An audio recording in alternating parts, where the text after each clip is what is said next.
After that heart-stopping game in Philadelphia, we may have another one here in New Orleans. Steelers and Saints coming up here on CBS. And hello, friends. Jim Nantz along with Tony Romo, Tracy Wolfson. Merry Christmas to all of you, and to you, my good friend. What a big game this one is in so many ways. Hey, Merry Christmas to you as well. And this one's huge. Pittsburgh fighting for their playoff lives. They were in a playoff game last week. They got another one today. And what a place to do it in. In New Orleans against the #1 seed. This is how you got to get in the playoffs. It's tough. It is asking a lot, but the Steelers, they certainly have been in this position before. And they, by the way, decided to take the football after winning the toss, just as they did last week against New England. Let's bring in Tracy before the first snap. Well, thanks a lot, Jim. The Saints are back at home for the first time in over a month, and they know how important being at home is. They don't want to pack their bags until Atlanta. We spoke with Sean Payton. He basically said he didn't shy away from telling his team what is at stake today. That #1 seed equals an extra week of rest. It also equals just one win, and you're in the NFC Championship for a Super Bowl berth. We know how good they are at home. 5-0 in the playoffs under Breeze and Payton, Jim. Well, you saw, thank you, Tracy, Juju Smith-Schuster, who got injured midweek in practice. He's up and active and catching the first pass of the game. The first play goes to Smith-Schuster for 15. Roethlisberger, you can see his numbers. He's got a good chance at his first ever 5,000-yard season. You're seeing it right here, Jim. The start of this football game last week, they spread out the New England Patriots early in the game. You're going to see it again in this football game. This calms down this crowd because the quarterback actually can signal at the line of scrimmage. Here's a first down throw, and it's complete to the running back who was split wide, Jalen Samuels. And having Smith-Schuster up, there had been some question if he would be able to play after being limited on Thursday and Friday in practice. That allows you to be able to do the 5 wide. Exactly right. 5 wide receivers, not a lot of teams do it, but it does make the defense commit 5 defensive backs, or there's a bad matchup guarding someone. With Smith-Schuster up, you're going to see them spread out a lot in this game. Don't attack New Orleans' strength. It's their run game. They're #1 in the NFL. Spread them out, then sprinkle in a run here and there. Here's a 2nd and 9 toss to Samuels, who had 142 yards on the ground last week against New England on 19 totes. He's got a gain of 2. It'll be 3rd and 7 coming up. The Saints defense the last 6 weeks has been #1 in scoring defense, #1 in takeaways, #1 in sacks the last 6 weeks. Wow, this team, this is not the old Patriot or the old Saints. This is a defensive team, and they run the ball on offense a little different than everyone thinks. It is loud here. This defense is the most athletic that I have seen in the last 5 or 6 years. It's impressive. 3rd and 7. They move Brown over to the left side and triple stack it over there as Roethlisberger takes it out of the gun and throws that into the ground with pressure around him.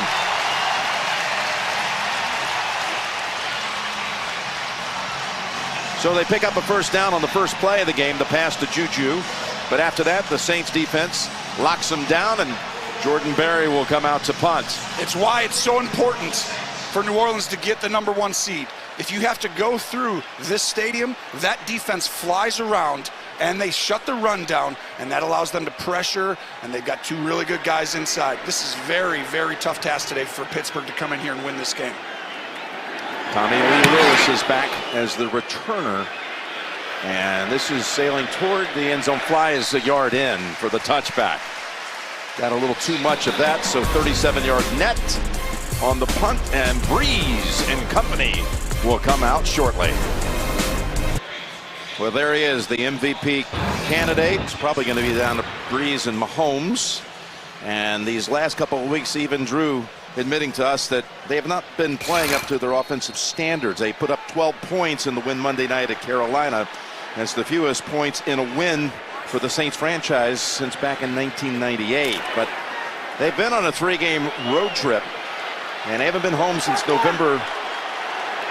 3rd week of November. They're happy to be back in the confines here where they've lost only the season opener. There's a running play to start it with Mark Ingram bulldozing ahead for 8. And what do you see as far as the game plan for the Saints offense? Well, the number one thing, you just saw it right there, will be to run straight downhill. They're going to put the ball in the hands of the tailback and run straight at this defense.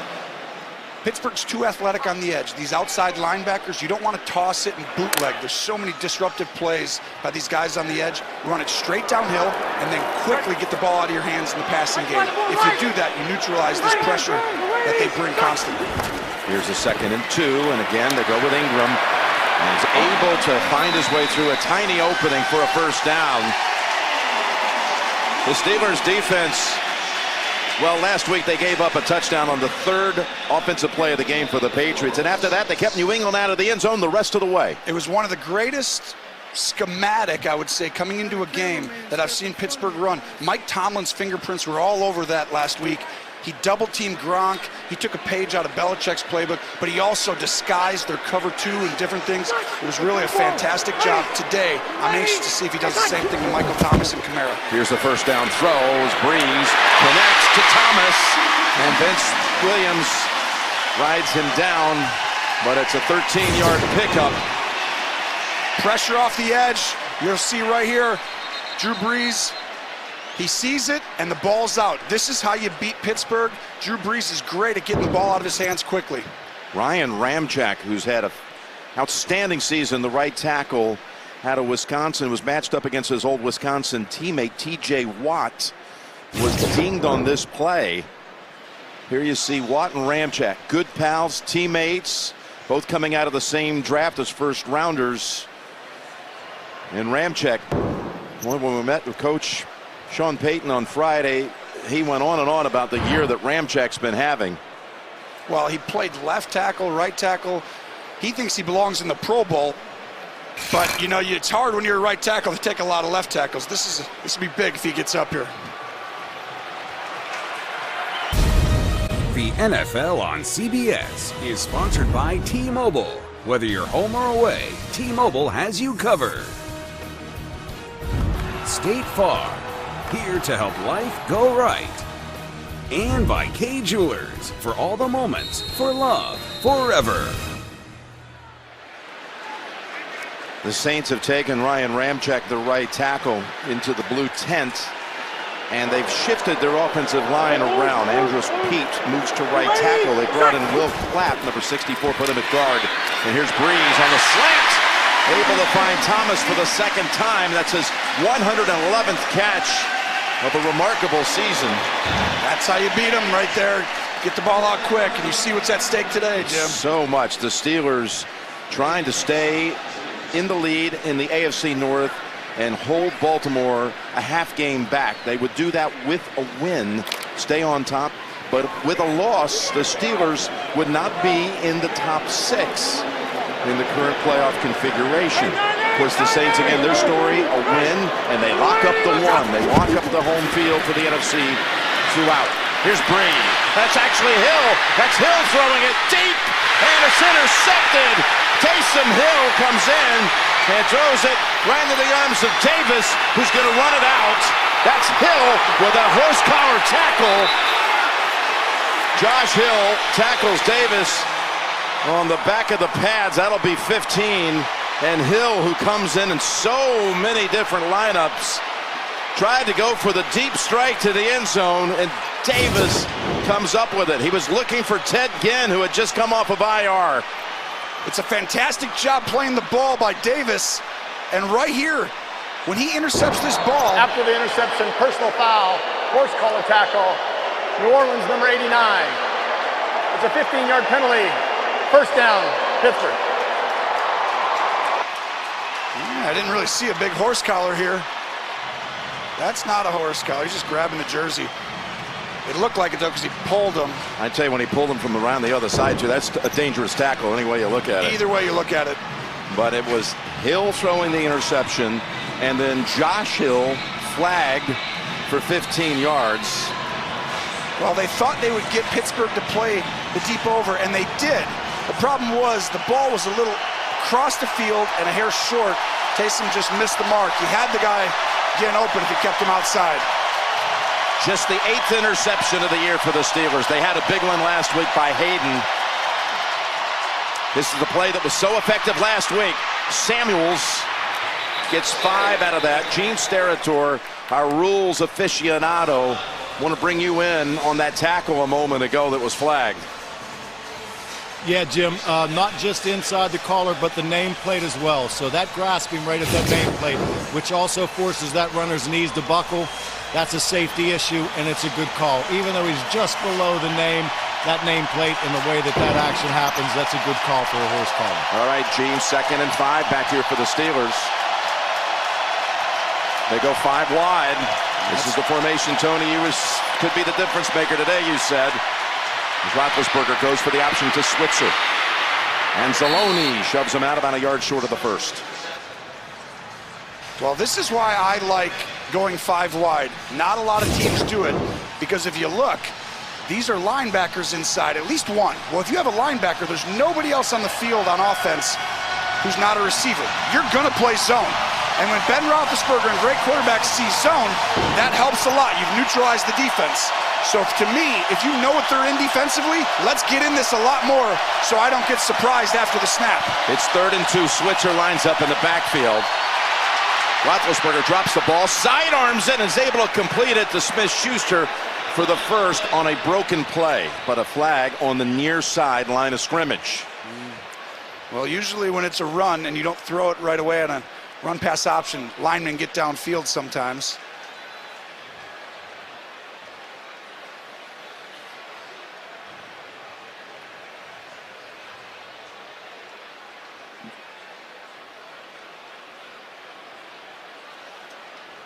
It could be blocking as well, though, on Pittsburgh down the field. And there's a couple of options here. They're discussing it. A receiver might have blocked early. It's a pass.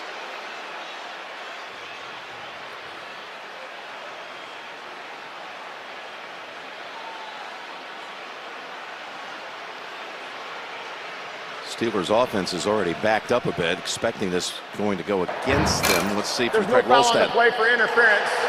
The block was legal. First down on the completion. So a legal block after a long discussion, and now Coach Payton wants to have a little word about it. Well, the block is going to come all the way on the outside, the wide receiver. And so you'll see down here, the block happens right there. And they must be saying it's at the line of scrimmage to make it legal. But a big call there, and what a play by Ben to pick it up and throw it. Big time improvisation as he swings it over. This time to Switzer for just 2. So once again, that was 5 wide receivers, and they put Switzer in the backfield. And you know automatically what the defense is in. Here, and they stay on the ball, 5 wide receivers. Ben's going to look at the defense. He sees linebackers, Jim. Okay, and he'll call out who's coming, who's blitzing, point, and then call a play. This is something that the offensive coordinator, Randy Finkner, brought into the New England game plan, and there's a completion near the first for Smith-Schuster. And there is the offensive coordinator who's done such a fine job for the Steelers. First year as the offensive coordinator after 8 years of being the quarterback coach. And he's done a fantastic job. You know, what I want to see is sometimes in the second half when you get these leads, they got to run the ball a little bit. Last week they did a great job of it, but right here, this 5 wide receiver set, it's really problematic for defenses. They gave him the first down on the catch to Smith-Schuster. Pittsburgh runs the football only 33% of the time. That's the lowest in the league.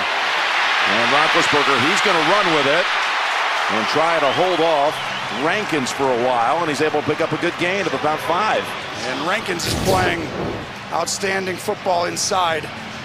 Watch the pressure he'll provide coming across. And actually, Rankins was right next to him, but you can see that speed. When they drafted him, it made this a very formidable front because you've always had Cameron Jordan.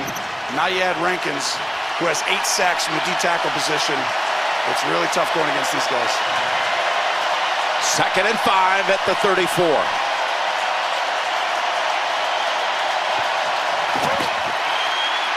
Looks right, goes middle. And a quick hit on Smith-Schuster by Vaughn Bell, who's been in on the last couple of tackles. And that's already the 4th catch for Juju. you know, when you get in the 5 wides, and we keep talking about it, but one of the receivers has to play at tight end. Last week, it was a brilliant move because they put him in a tight end spot where it's really hard to double team him. And now Ben walks up, and now you see it, AB in the tight end position again. Antonio Brown, when he lines up right there, he has a 2-way go. It's hard to double team. That leaves people up top one-on-one if the safety comes down. Here's the 3rd and 1. Caught by Brown, but a loss. That was some play by P.J. Williams.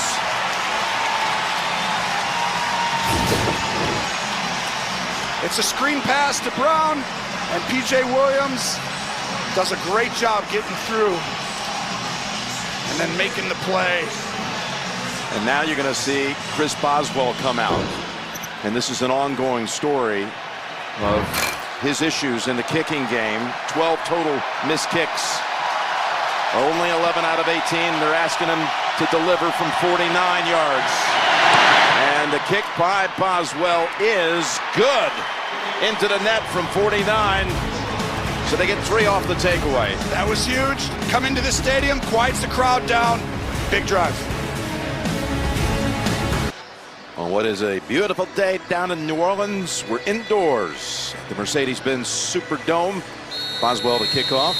This great city celebrating its tricentennial all this year, the 300-year anniversary of the one and only city of New Orleans.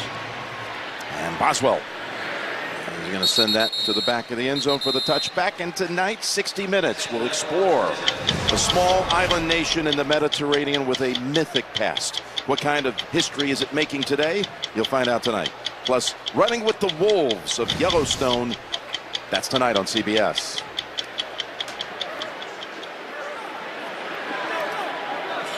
And look who's coming back in. Ryan Ramczyk returns. And Tracy reporting that the word was it was a right ankle injury. Taped him up, and he's back in. Well, this is actually pretty cool to see. When you get both these tackles, Armstead's been out for a while. You get both these guys back. I think that's the biggest reason why they haven't been dominating like they did in the middle of the part of the year. Kamara with the carry out to the 29. What about the decision on their last possession? They were moving the football, and they went with Taysom Hill going deep. I understand putting Taysom in, it's a part of their packages, but that was a little too aggressive because you were moving the ball. You ran it right down their throat. You're throwing quick game. And, you know, Sean's greatness is that, you know, Sean Payton, his greatness is that he's aggressive. He's willing to lay it on the line. In that case, it obviously didn't work out, but I think you got to move the ball at home. You got to get points, keep this crowd in it, keep them rocking. 2nd and 6. Across the middle, wide open. Another big gain for Thomas. Running away from Edmonds, and it's all the way down to the Pittsburgh side of the field at the 43, gain of 28. Just a quick slant. And the two things you see over and over again, Thomas, when you pressure, they're going to throw the ball quickly. He's got great eyes looking around where everyone is. Special talent right there. But run the ball straight at them, straight downhill, and throw quick game. Leading receiver in the NFL coming into the week. First ever to have 300 receptions in his first 3 years. Here's the running play for Ingram. Finally gets pushed back, but a good gain. Yeah, and that's where, when they have all these guys healthy up front, New Orleans they can run straight downhill. I mean, as every run has been downhill. Have you seen a toss or anything, a bootleg on the outside on the edge? They want to neutralize those players and come right at you and use those big guys up front. And when they're healthy up front, we're looking at 2 of the best offensive lines in the league right here on the same field.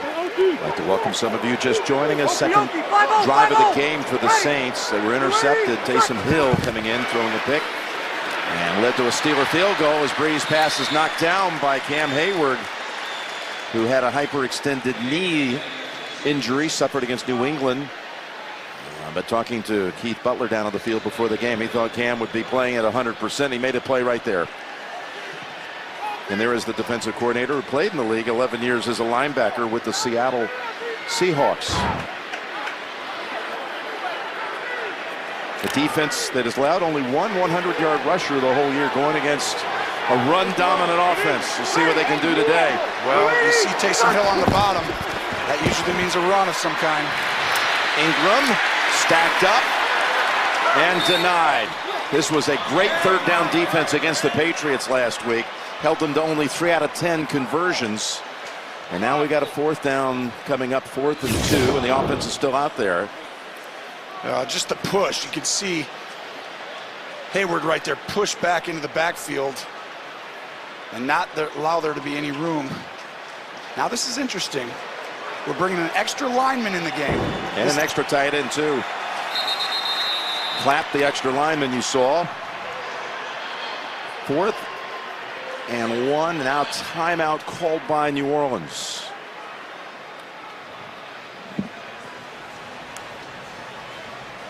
Saints trying to claim the #1 seed and home field advantage, that first week bye, and do what they've only done one other time in their history, and that is be the #1 seed. The other time, of course, was the 09 season. They won the championship, winning the Super Bowl over Indianapolis down in Miami. Well, and I see some similarities because that team ran the football very well.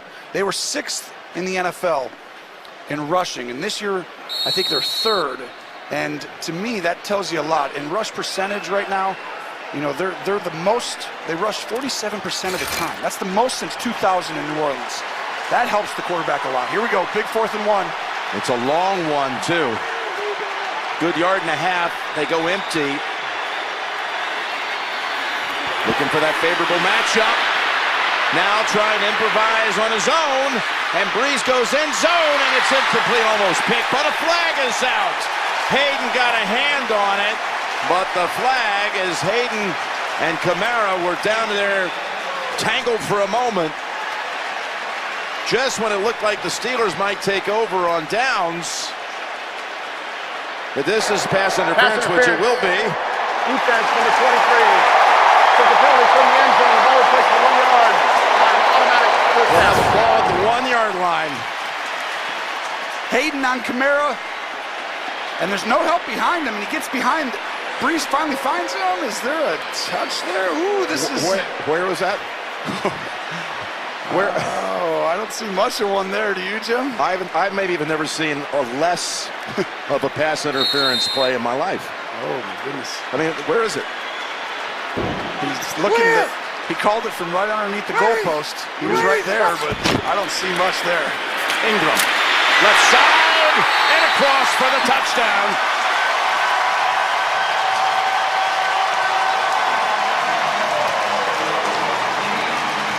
Ingram running right behind Zach Line. So a huge call that would have given the ball on a change of downs, change of possession. And you see the power and brute force of this offensive line. We're going to run it right at you. It's significant, isn't it? Yes, and they're going to run behind Pete, and you pull him. And the benefit of a big call, Hayden can't do much more. And he's right, I agree with him. But you got to overcome it. They call it. If you're a Steeler fan, you're livid. If you're New Orleans, you're like, yeah, I saw that push in the back. Extra point coming up for Lutz, and he drills it. Saints' 23rd rush touchdown of the year. That's the interference call that set up the touchdown from a yard out for Ingram. The NFL on CBS is sponsored by FedEx. Possibilities, what we deliver by delivering.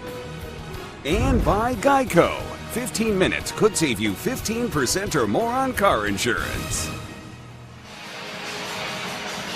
And you saw Tuesday night Mark Ingram and a number of Saints players hosting an event for the children from the Volunteers of America's Mentoring Children of Promise group. Each child showered with a lot of love and attention, gifts, and Saints gear this holiday season. Nice touch as Lutz sends it right to the goal line. Switcher to the 20 and angles it out. Same he would have gotten off the touchback, maybe an extra yard, 26-yard line, maybe 27. Zach Line knocked him out. We do have a flag, though. During the return, holding. Return team number 45. The 10-yard penalty, first down. Let me bring in Gene Steratore. You've had a chance to look at all the replays of the Hayden pass interference call. Gene, what did you see? It's a tough angle for the back judge, Jim, and it's tough to say what he's seeing from his angle.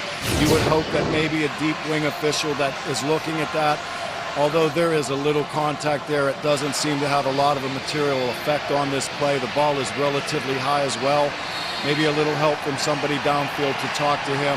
There's a hand there, but I don't see an awful lot of displacement or material effect on that play. Boy, Hayden curls the helmet a good 20 yards in frustration. The penalty, by the way, on the kickoff sends it back to the 10, where Samuels is wrapped up right away. Von Bell got there first. Okafor as well. No gain. Well, you're looking at the #1 rush defense in the National Football League. If you're going to run the football on them, you better have unique ways, and you better, to me, do it at different times when they're not expecting. To come out and run it on first down when they're preparing for it, it's really difficult. And again, best in the league at stopping the run. Under 80 yards a game is all they give up. They'll go with it again on the ground. This time, they're able to get a big chunk for 16. Samuels on the draw, running behind Jesse James and others getting out of the jam. Watch the two guys inside for Pittsburgh. They're just going to create this monster hole, both sides, and then James gets up and blocks. That's how you run it, though. 2nd and 10, everybody thinks you're passing. Oh, here's a draw. That's, to me, not on first down. You sprinkle it in once in a blue moon, then you hit them when they're not expecting it. 3rd and 4, 3rd and 5, sneak one in. Those are the times. That's the longest play for the Steelers so far in this game. 16. And now Roethlisberger with pressure coming in. Unloads it. Great airtight coverage provided there by Eli Apple. But a flag on the field. Right at the 30. And I've seen an interference signal. Pass interference. Defense, number 25. The ball was placed at the spot of the foul. Automatic first down. This is the big matchup between the two. A little grab there, maybe a subtle makeup call. They are calling it tight here in New Orleans. I didn't see that one either, but that was more contact for sure. Yes, that was definitely. But that's the matchup today because Antonio Brown's going to get doubled. And here's the drop back in the deep ball. Roethlisberger trying to find Brown, and it got knocked down at the 20. Lattimore on the coverage. This was shocking. No help over the top, and Brown gets behind him. And I actually think he had a step or two, and Ben just leaves it inside. But Lattimore does a good job making a play on that ball.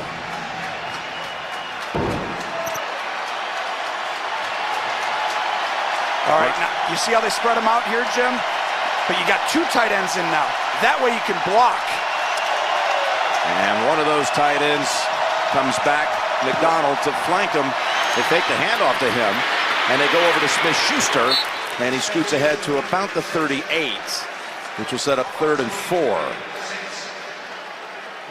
So these formations, they've thrown Switzer in the backfield. That time they put a tight end in the backfield. You're right. What it does when you throw 5 wides, or like basically no running back on the field, the defensive coordinator, he eliminates a pass or a run defense. So then what you do is they can pressure you, right? You don't have a running back to help block. Pittsburgh brings the tight ends in to help block or run some sort of play like we might run it. Sets up 3rd and 4.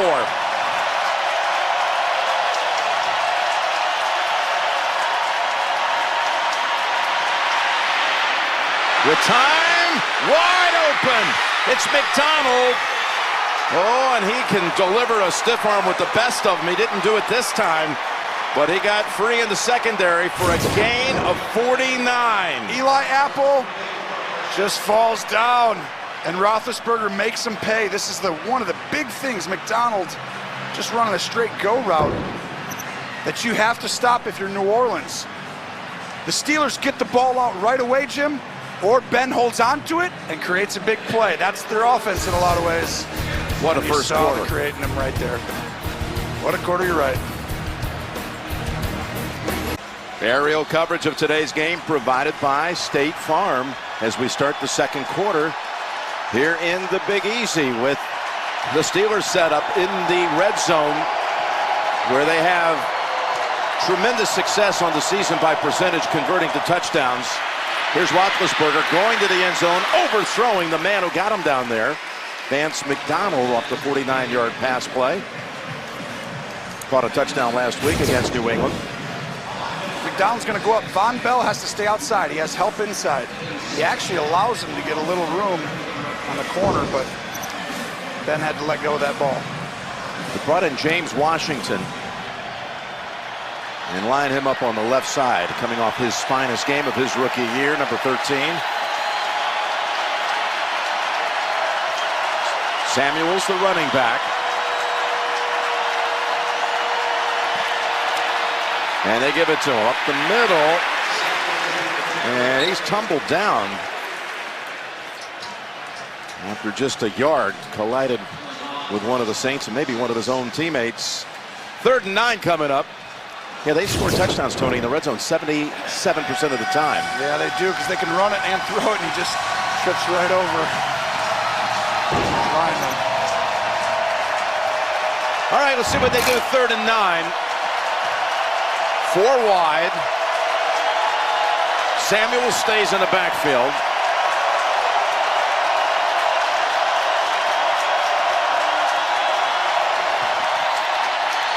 End zone bound and almost intercepted as Smith-Schuster tapped it in the air, and Eli Apple almost came down with it. Smith-Schuster's going to run out wide and then break in. And Eli undercuts it, and there really wasn't a lot of space to make that throw. It's a safe throw by Roethlisberger, and it almost becomes a throw going the other way. Call on Boswell now for the second time. Good from 49. This from 30. And the kick is good. We'll be back to New Orleans in 30 seconds after this from Pepsi. What do you make of the pace of the game after a quarter and a minute? Well, you can see that these two offenses are pretty dynamic. And right now, it's kind of played out like we thought. The big key as you move in, and we'll see this how it adjusts, but you'll see if Pittsburgh can handle the pressure that New Orleans will eventually bring against those empty formations. New Orleans sees what you're doing, Okay, now we're going to figure out how to blitz you against it. And when they do that, that to me is going to kind of tell us what's going to happen. Alvin Kamara lets that go over his head. We showed you just a few moments ago the NFC playoff picture after the early games today. Here's the latest on the AFC side. New England clinching the AFC East and moving up to the second spot. Houston dropping to 3 seed at the moment with its loss at Philadelphia. What a game that was, and Miami was eliminated. Indianapolis, what a come from behind win, down 14 early to the Giants. So there they are with Tennessee, both at 9 and 6. Look at that. They go all the way over here with a loss today. Whew. I mean, this is, even last week we knew this was going to play out if Baltimore won, but not everybody thought that Baltimore could go into the Chargers. You did. Well, I thought it would be a close game. Sometimes, certain styles, but here's Brees. Goes to the sideline, completes it again.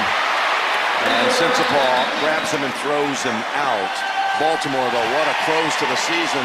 They've won 5 of their last 6.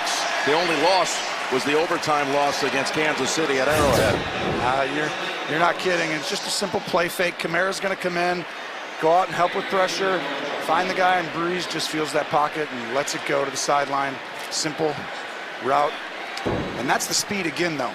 Having him back up, it's big. Teams have started to really gear down and not cover that second guy. He's been on IR since October 18th with a knee. Brought him back up here in the last day. And there's a running play with Ingram, who, with that touchdown earlier, got his 50th career rush touchdown, which is a new Saints franchise record. 2 backs.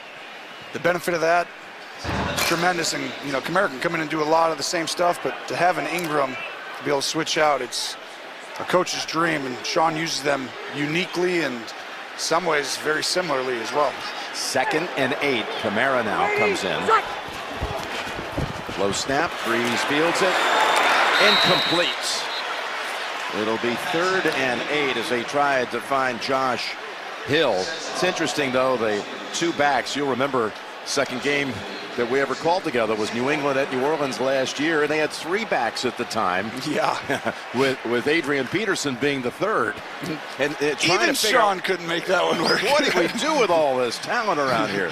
You even asked, you're like, can you get enough touches? He's like, I don't know yet. And of course he saw how special Kamara was, and it was like, this guy needs touches. AP's done pretty well, by the way. Shows you the talent of that crew that was here. 3rd and 8. Got to pick up the pressure. Here's the pressure coming, and Breeze pass on the money. Thomas finally gets shoved out from behind by Edmonds, but he has a couple of times had great separation down the field. This goes for 20. Internal pressure on Breeze, stands in, throws it early, and Thomas from the inside is going to have an out-breaking route. And here's the problem when you pressure Breeze. That means you can't double-team Thomas, and you can't double-team Kamara. Now, Kamara usually has to block somebody who's pressuring. That's why you pressure, right? You take away one of their best players. But Thomas now is ripping it apart on every pressure. Teron Armstead, who had just come back after being out the last 5 games with the pectoral injury, knee issues. They were so happy to have him back for this game, and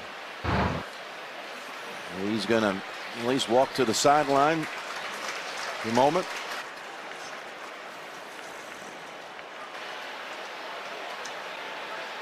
And that's a big one. When he's healthy, he's one of the best in the National Football League. He's out right on the edge. 72. He's blocking Bud Dupree, 48. Let's see if he grabs that peck at all. Oh, that right. Yep. So to see that. Now they have to, again, make another maneuver here, reconstruct the line. Pete goes to left tackle. Armstead went straight to the blue tent. And we got first and 10 after the 20-yard play to Thomas. And down the field, it's Thomas. Ball comes out. I think that's a free football.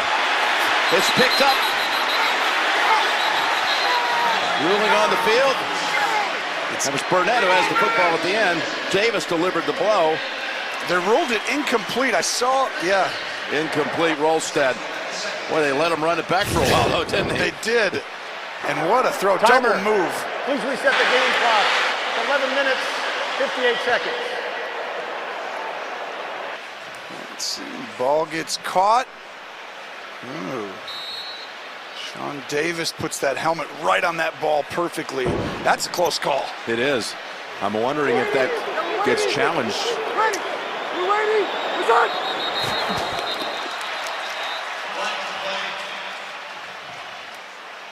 Got a flag on the field, but it's a yellow flag, not red.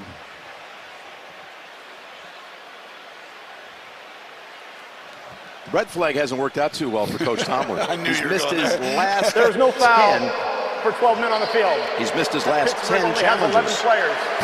The last time he won a challenge, Rolstead was the official. That's so funny. And I tell you, to go 10, it's just the luck is so against you on that. Expect a quick pass right here out of Breeze.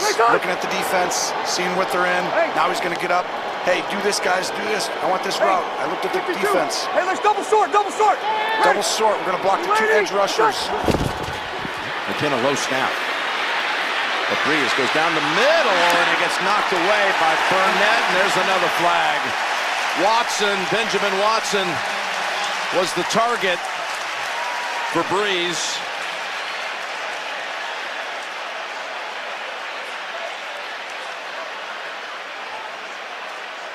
And there's Watson. Pass interference. Defense.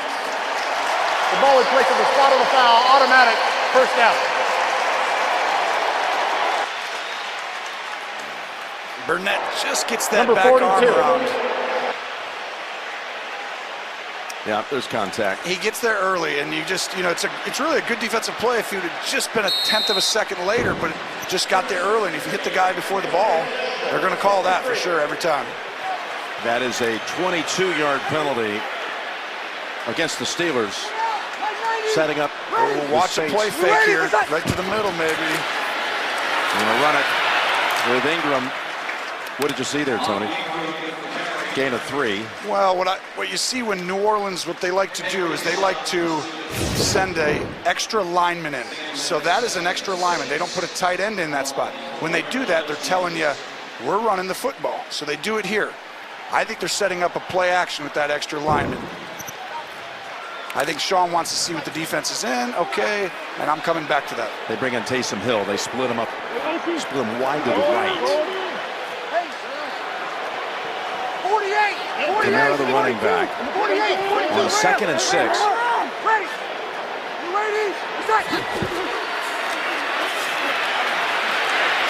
Kamara hit right away by Dupree. It'll be 3rd and short.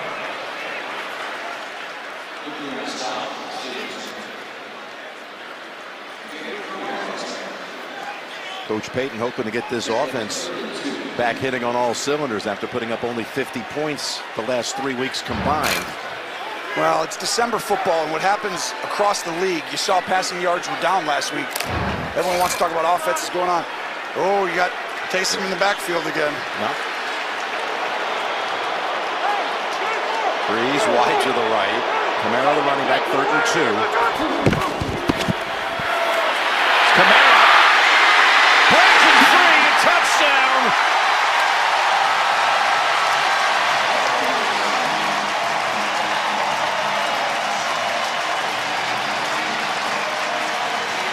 Oh, he slipped out of a couple of tackles, including Sean Davis at the end. It's just, I mean, Kamara's ability to find the hole and get small and shifty, it's just rare. And then to break that tackle when you can kind of feel that guy coming, it's just a rare God-given ability to sense and feel that he has. Lutz now with the extra point. Makes it an 8-point lead for New Orleans. That's from 8 yards out. Kamara, tough to bring down.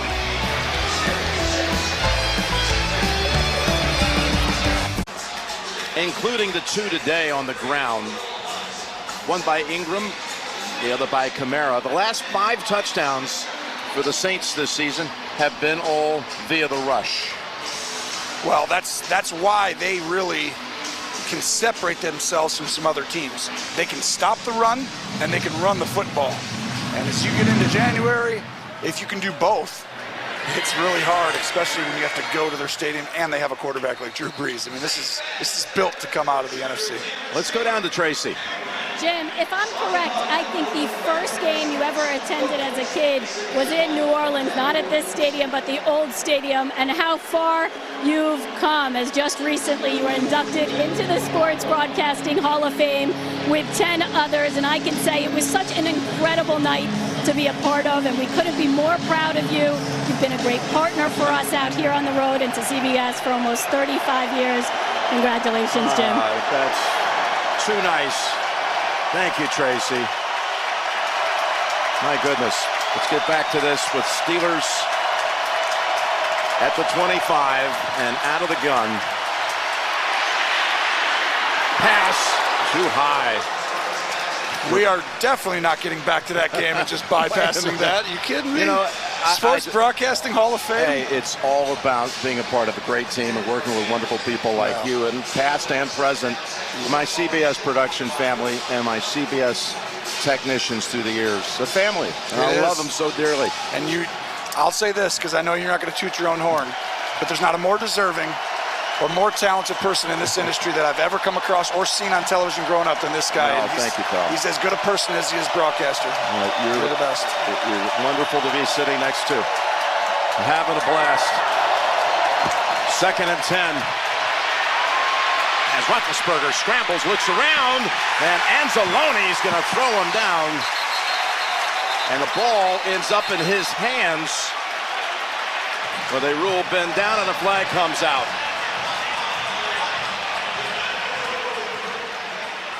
Pouncey looks at him and shakes his finger and says, "You can't do that." Well, they're going to protect his quarterback just like I'm protecting my analyst. And or I'm sorry, my play-by-play. Sometimes forget it's your history. And I tell you, Ben right there got tackled to the ground very aggressively, and he's asking if there was a possibility of a penalty on that. Let's see. The ruling on the field is completion down by contact. There are no dead ball fouls. So they pick up the flag, and you can see the knee was down clearly before the ball came out. Yeah, he's down, and then the penalty they picked up after is probably for continuing to tackle after. Anzalone and Grimble. Not sure why they picked it up if you throw it. 3rd and 11. I can't hear you, Jim. It's too loud. It's crazy, isn't it? Wow. Pittsburgh needs this just to calm the crowd down.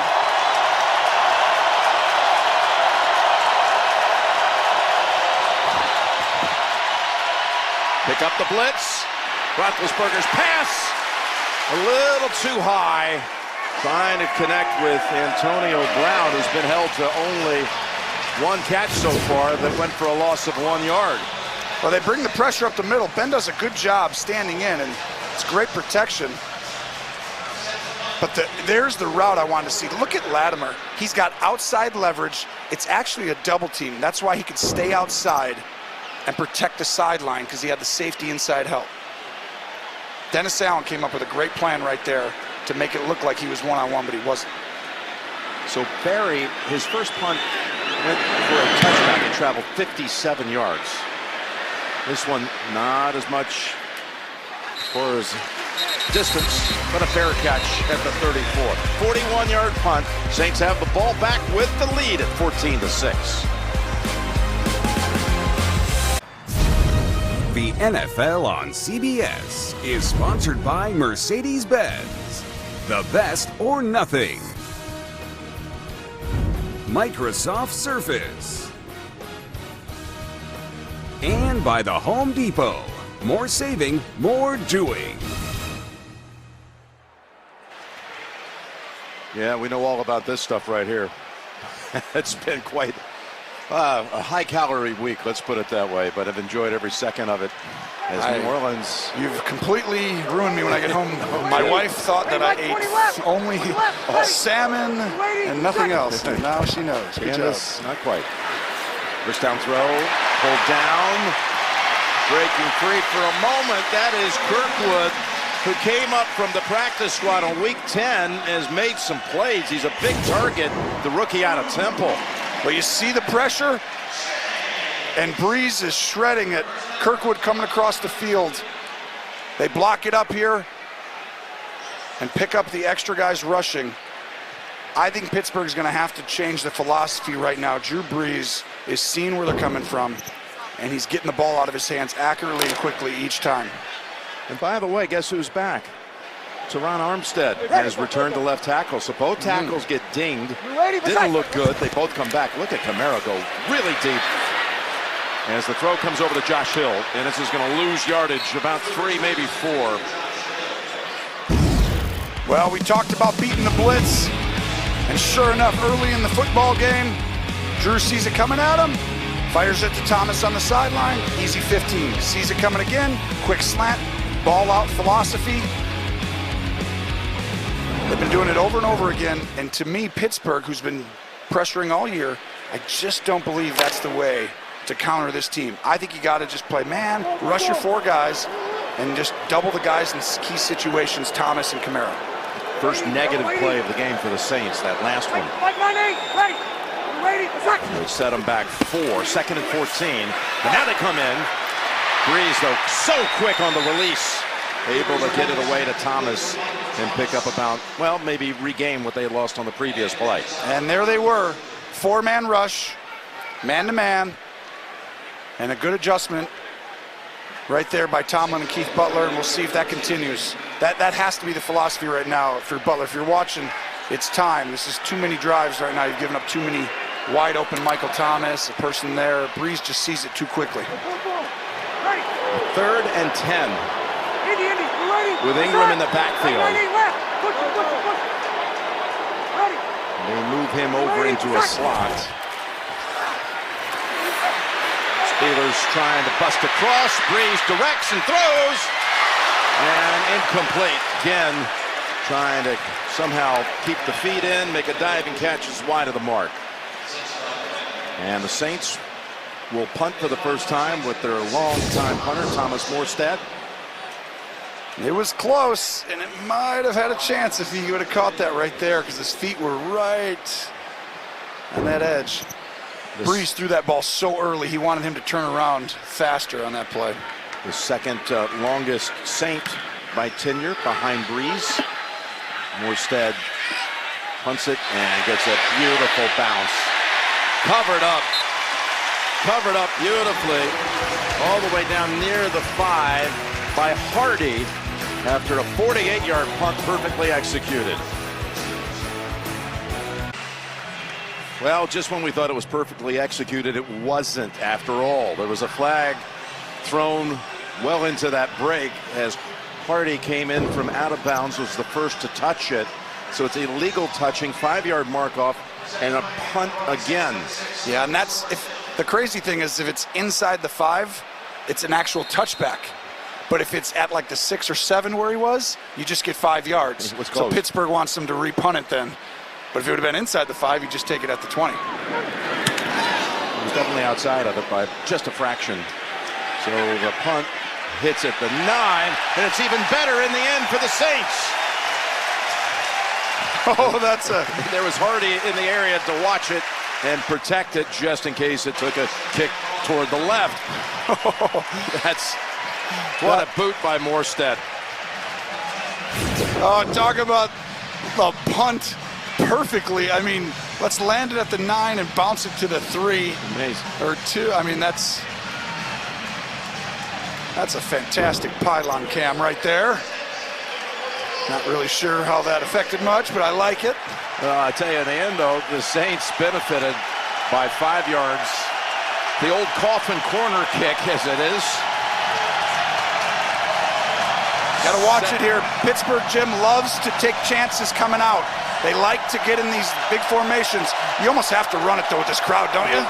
That's what they're going to do as they go with Ridley out to about the 9. Well, don't forget, we were in Denver when they got pinned at the 3, and they went 97 yards to Smith-Schuster for a touchdown. On a double move, it was like, who does this coming out? It's exactly right, Joe. That's why we referenced that. Yeah. I don't even know where we came up with that, but you did. Nice job. Smith-Schuster remembers it. You can bet. He's thinking about it right now. Give me a chance, he's saying. Well, this is probably the best team in the NFL at coming out. Talking to Randy Fichtner. 2nd and 4 as Samuels is ridden down by Davison. The amazing thing what Samuels did last week against New England, he had 142 yards on the ground. It was his first 100-yard rushing performance at the pro level, college level, or high school level. Wow. He had never had one. That's amazing. Since their last touchdown. It's hard to do for a team with this much talent and ability. But like I said, they're coming out, which means they're backed up in their own end zone. They score more than anybody else in these situations, and they get out of their own end zone. 3rd and 2. Pulled down by Brown and out of bounds. Antonio Brown able to make a play. He's been anxious for one, you know it, as he shakes hands with Fichtner, his offensive coordinator. Thank you very much for calling my number. This really is uncoverable. Latimer's in perfect position. Roethlisberger throws a perfect back shoulder, and Brown plays Latimer to be like, oh, the ball's not coming, and then whoop, stop my body, go up and get it, like it was just a throw catch on air. High level quarterback receiver play right there.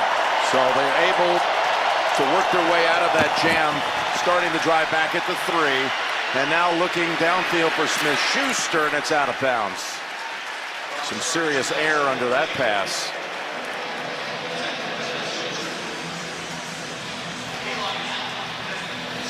Yeah, before that last throw to Antonio Brown, he'd only caught the one pass behind the line of scrimmage. And by the way, with his 2 catches in this game, he has set the record now that belonged to Wes Welker for the most catches by any player in the history of the league over a 6-year span. Well, you know, every year he's the guy who runs double. This is great. Roethlisberger sees a corner on the running back. He knows it's zone. He wants to get this ball underneath quickly. It goes to Brown with a blocker in front and picks up 11. We saw when he caught it that Ramon Foster was over there to help. Foster's the left guard. He's going to get out. He's going to pretend like I'm going to block a lineman and then go on out and get a linebacker, creating the lane for Brown.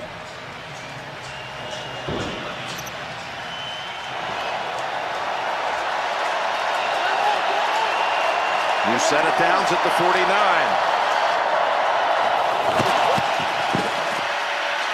On the slant, there goes Smith-Schuster. And he's got a short gain, only about 3. And the Verizon halftime report will be coming up shortly with JB and all the crew and the latest scores and highlights, as well as playoff implications from the early action today. Week 16 around the league. What a thrilling set of games we've already watched today.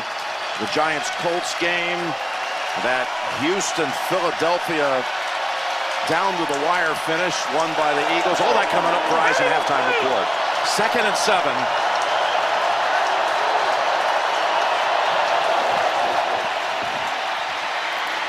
Fires it, and it's Brown now starting to heat up in front of Lattimore. Great job by design. So when Antonio Brown comes down into the slot, or basically it's hard to double team with both those 2 guys because he's inside. So he runs wide and runs to the sideline. Lattimore can't get that much help because he goes across the field quickly. He's got to cover him, and you're not going to bring that safety out of the middle of the field. 3 catches by AB on this drive for 48 yards. And here's the delay give. Samuels. He somersaults down to about the 33, tripped up by P.J. Williams. Well, Ben is getting on the line of scrimmage and looking at the defense and calling the plays. And when there's 2 safeties way deep, that means he runs it. When one of them gets way down there, he wants to throw it. Now he goes empty. Now he's going to look at pressure or not. Is anybody pressuring? No, I like this play. Here we go. So 2nd and 5. Got to pick up the guy coming if he does. Still has it, and he goes down. He was down. Davison got to him. This is an outstanding play by Davison. 95. He fights his way through underneath right there, and he grabs the heel. You know, they always talk about how hard it is to bring down Big Ben. you got to grab an ankle in the end. It's an ankle. That's what it is. You got to be underneath him where he can't see you and pull his back heel. Outstanding play by Davison. 2-minute warning. You're watching the NFL on CBS. The NFL on CBS is sponsored by Verizon. The best unlimited is on Verizon, America's most awarded network. And by USAA, official NFL salute to service partner. That sack, in all likelihood, took them out of field goal range if they don't gain anything here, Tony. It's huge. With their kicking situation, it's pretty far. I think they got to get some yards. I'd have told Roethlisberger coming out, listen, we need at least 5. We can go for it. Give us a chance to go for it on 4th down or kick the field goal. So out of the gun, fires it, pulled down. Again, it's Brown who's having a big series. His 4th catch on a drive that began back at the 3. Well, it's a zone blitz, and he goes up and finds a curl. And the timing of that route and throw, Ben kept his eyes down the middle of the field and then turns and fires. Now you have all the time, Pittsburgh. You do not want New Orleans. I would run the ball on 1st down here. You have so much time. 1st down from the 23. And little miscommunication trying to throw it in the direction of Juju Smith-Schuster. Again, JB and Phil, Coach Cowher, Nate and Boomer, they're all getting set for the Verizon halftime report. I know there's a lot of information out there that you seek, and they will deliver it shortly on the Verizon halftime report. Saints trying to win and get the #1 seed in the NFC. Steelers trying to win and stay on top in the AFC North. Here's a 2nd and 10. Samuels nowhere to go against that stout rush defense. It's why you run it. Yeah, the Saints exactly right. They should have called timeout there, and they did. That's why you run it on 1st down, though, because they only had 2 left.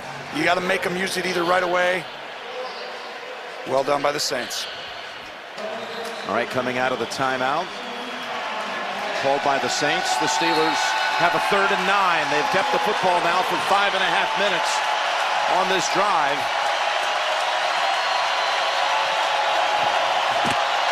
Here comes a blitz, pass away, in the end zone, tipped away, and a flag is thrown at the goal line. Well, this is the matchup that's very difficult for New Orleans. Can't put Latimer on both guys. Smith-Schuster, an outstanding 2nd receiver for any team in the Pass NFL. interference, defense, number 25. The ball is placed at the spot of foul, automatic 1st down. And Eli, who's done a good job, solid job, but right there, that's a penalty. You can't put your arm around him and keep waving your hand in his body. And They say the contact happened at the 2, so it's spotted at the 2, not the 1. 20-yard penalty. Ridley comes into the backfield for Pittsburgh. Roethlisberger still has it. In traffic, flings it. Just throwing it away with Cam Jordan closing in on him. Jordan comes from the outside and swims the tailback.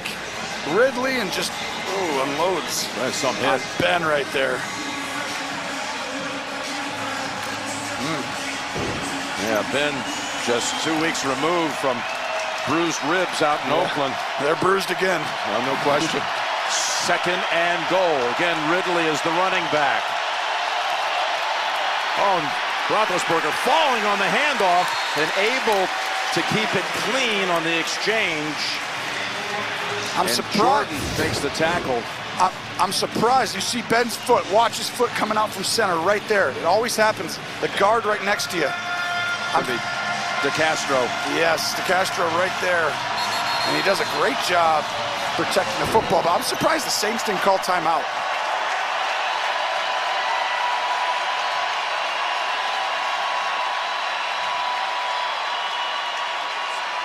I guess they did call timeout?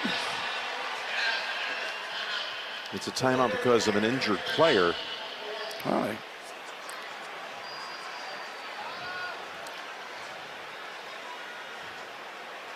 Okafor. Well, that's going to cost them a timeout. It's the same as taking it. But to me, that's what they should have done right away after the play. I mean, you stop it. What was on the clock? There had to be around 50-some seconds. Well, you think now how many times on this drive the Steelers have worked their way out of 3rd and long. This is 3rd and goal from the 3. And they're a great red zone team. Yep. 15th play of this drive. They've gone 94 yards to this point. That's incredible. They need 2.5 to take it home.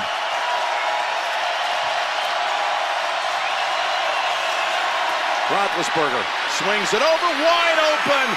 Samuels with the touchdown.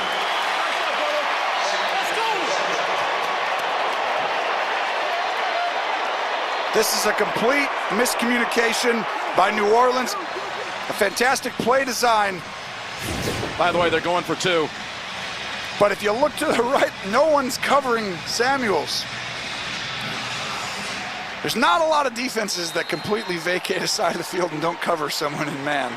But that was just a miscommunication on their part. They're going for 2 to try and tie the game. The touchdown looked like the Chargers' 2-point successful play at Kansas City. Now they need to draw up one of their own to tie it. Well, they're looking right now. Is he one-on-one? Nope, then I got to go somewhere else.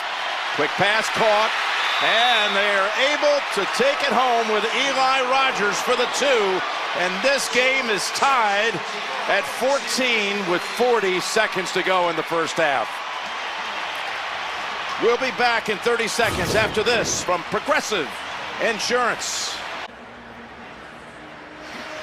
Well, that drive was 15 plays, 97 yards. Actually, there was a 16th play with the 2-point conversion, which was also a success.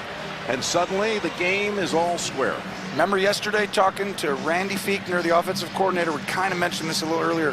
He goes, I think we just haven't played our best game. We haven't really done everything. He goes, you know what kind of talent I see and what our abilities are? We've come out and scored 5 touchdowns on coming out plays. Most teams, you're trying to get 1 first down. To get touchdowns, 97 yards, I mean, that's really hard to do, and they're as well as anybody coming out in the NFL. By the way, it was their first touchdown in 71 minutes of action going back to last week. And here's what the quarterbacks have done today. Well, they're both playing well. And right now, you can see this game has come down to, in some ways, a penalty or 2 has helped. So the yardage doesn't look as good for Breeze there because he's gotten a few on that. And then 2 DPIs. And of course, there was the one called against Apple as well. So here's Breeze with no timeout, sliding catch. And he got out. That's Ginn with the reception. Well, you're thinking field goal. When you get under, a minute, when you got about 50 seconds, 40 seconds, you're thinking field goal is the goal here. To get a touchdown means something would really have to go your way. But you can still throw it over the middle of the field. You're just trying to get to the 40-yard line. Here's Breeze stepping up, got hit. And Williams swallows up the receiver. And Watson with the grab. That was Breeze took a Breeze shot. coming in on Breeze. Oof. He's got to get up and snap this now. And now you got to get out of bounds or you're going to get up and clock it. But you got to get in field goal range if you're going to clock it. It's Kamara. They'll get out. Tiptoeing it out of it. What a run. My goodness. What a throw, or what a decision by Kamara. I mean, and run. Watch this right here. Nope. And just tiptoe. Just look at how smooth he is. Well, now it's a field. That should be on the 30 there. Was he out at the 30? That's close, wasn't it? Yeah, they got it on the 25. They're kicking a field goal. This needs to be checked, though. But you know what? I guess it doesn't need to be. Let's just kick it and move on. 43 yards it'll be. Will Lutz currently has made the streak of 25 consecutive field goals. And again, a booth review coming on exactly what we saw. Did he step out earlier? It looked like he might have stepped out to 30 right there, right? Yeah, That's sure. tough. That's tough to tell. The heel's there. not down.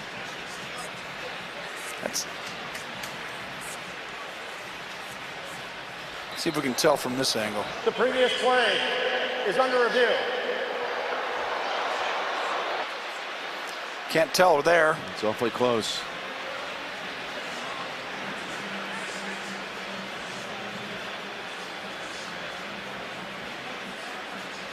This official review is brought to you by Microsoft Surface, the official tablet of your world. This is maybe the best angle on it right here again. Can you say definitively that he's on the white line? Hard to tell there. It's going to be a difference of 5 yards if they decide to move it back. I don't think you can change it. There's nothing definitive there. I think you got to stick with it. And then I think that you... Of course, Will Lutz is saying, what difference does it make to me? I've made my last, he's made 5 in a row, his last 5 from outside of 50. He's made 25 in a row overall, which is tied for the all-time Saints team record with the great Morton Anderson. Wow. So he can set the Saints franchise record with a make. Yep. For consecutive makes. I wish you wouldn't have said that, though, because now you're called. The runner went out of bounds at the 25-yard line. There's a good chance every week you do this. Oh, it's 80%. It's on me. Whoever that kicker is, I want you to know you can overcome this. We'll see it. He's been fantastic. You're right. What was the numbers over 50 yards? Yeah, he's 5 for 5? He's made his last 5 consecutive from 50 plus.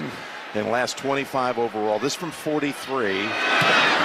Oh, and the Steelers came barreling across, but Lutz was able to knock it through. There is a flag.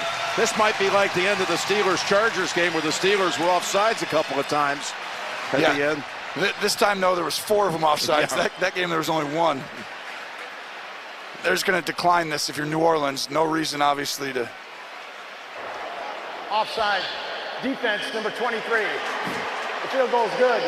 The penalty will be enforced on the kickoff.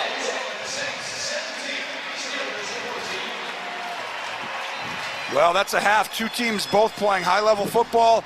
A lot of stuff going on. Quarterbacks both playing well.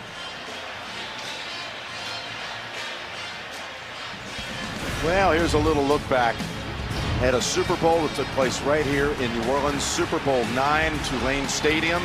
You know, it was supposed to be played at the Superdome, but it wasn't quite ready yet. And it ended up being the Steelers-Vikings. The Steelers won it in damp, cold conditions, 16-6 for the franchise's first Super Bowl title. Superdome ended up opening in August later that year. That game you just saw was on January the 12th of 1975. And we're 42 days away. 42 days away from Atlanta, Georgia, Super Bowl 53.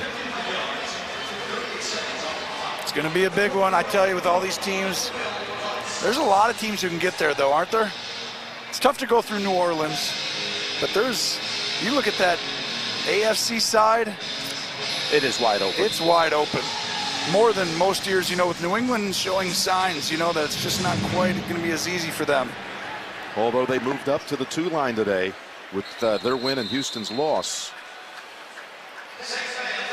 All right, they kept the second on the clock. Samuels smothers it up, but Ben can come out for one kneel down, I suspect, and we'll send it to the Verizon halftime report after that. What a play, though, by Kamara. So sleek the way he runs, and just grace. It's a great term for it, too. It's just, I mean, we can talk about smooth and all those things. He's got this, like we say, it's just a rare gift that's hard to describe. He senses, he feels, and it looks effortless. And all the great players make things look easy, and he's a classic example. Great half of football here. Saints lead it at the intermission, 17-14. Halftime is next after these first half highlights from Verizon and a word from your local station. Want to stay up to date? Hey Siri, show me the football schedule. 3, 1, 2, 3, wait!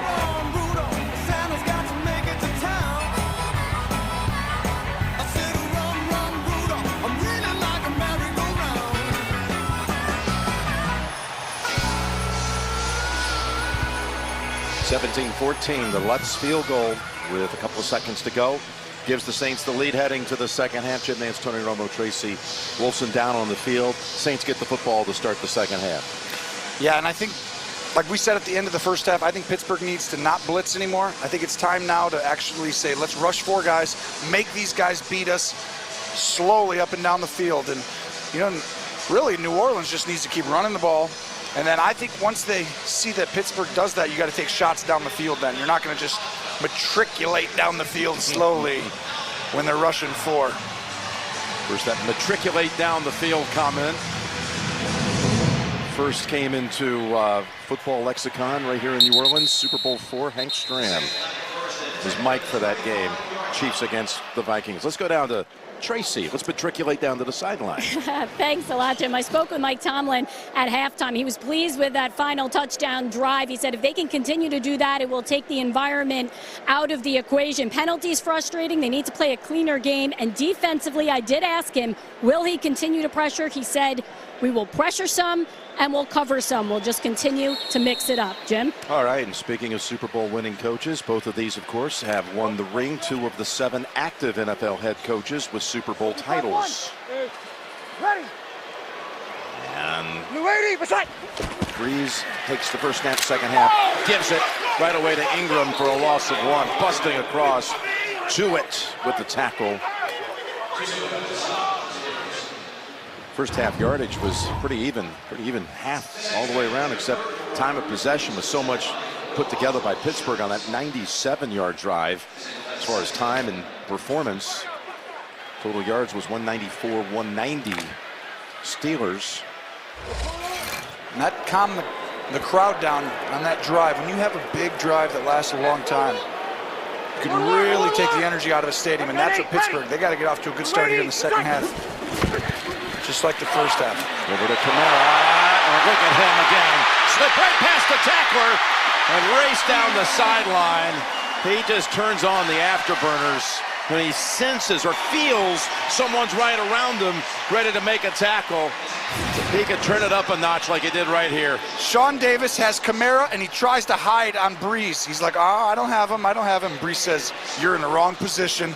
And he throws it to him quickly, and you see the speed and grace that you called it. Yes. By Kamara there. And that is the worst case scenario for Pittsburgh starting off, because that's going to get this crowd right back in the game. That little pass goes for 42. And now from the 34. There go Ingram on the ground for a couple.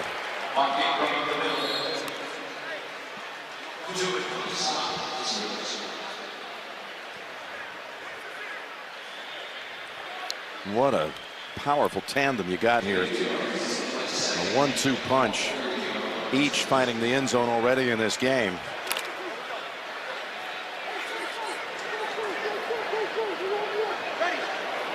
Ready. Double weighty, double sword. Ready. Blue 80, beside. On 2nd and 8. Breeze flings it. Thomas goes down after 3 Steelers made contact with him, including Watt. Picks up 5. Michael Thomas, he's just put together such a spectacular year. It's a 2nd-round pick out of Ohio State. All 3 seasons, at least 90 catches, over 1,100 yards. He's just a rare talent with that size, and you can play him inside. He's always around the line of scrimmage, and then he plays outside, and then he's back playing a tight end spot. He's a smart guy who has a great feel and great range catch radius. Here's a 3rd and 3, and Kamara gets tackled right away by Hilton, but it's a first down for the Saints.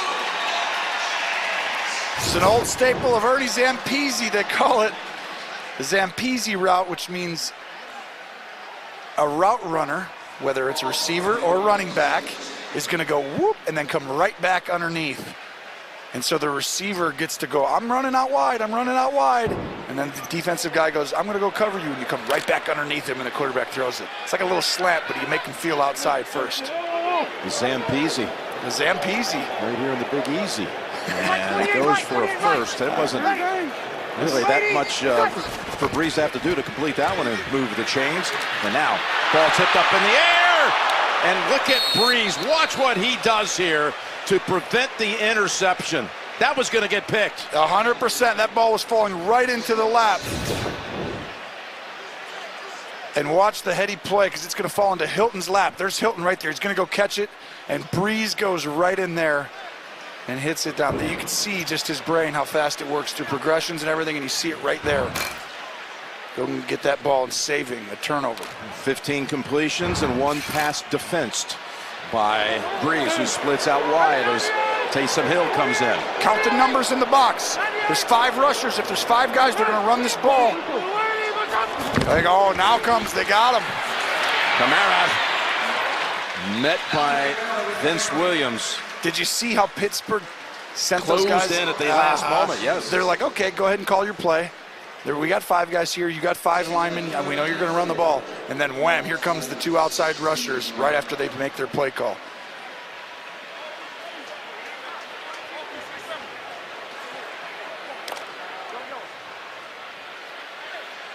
Now Breeze returns to the quarterback position for the third down snap. Oh, a screen here, a swing pass maybe to Kamara.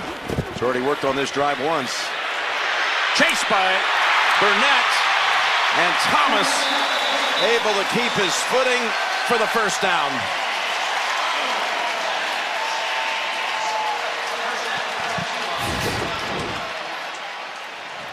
You're going to see him come right across the field. And Breeze sees the internal pressure, and he can't throw it to Kamara right away, who had a route right in the flat he was looking to, but the pressure comes from the inside. And really, that was all Breeze running from the pressure and creating it. Thomas now with 7 catches for 87 yards. First and goal from the 8. Ingram cuts outside, gets around Hayden, goes for the pylon, and they say he's out. One official pointing at the 1-yard line. We'll mark it just outside the 1. It's a poor angle by Hayden. He's got complete outside contain. And it's, ooh. Boy, the ball came out. Yeah, But it did not go out through the end zone. How many times have we seen that play kick in this year? It went out of bounds on the other side of the pylon. It's a great tackle on the edge to keep him out of the end zone, and he was not in the end zone. Hayden takes a bad angle, but he does come back and make the play. Now here you go. Usually Pittsburgh sells out to stop the run here. Second and goal. And stop short. Ingram. 3.5 yard from the end zone.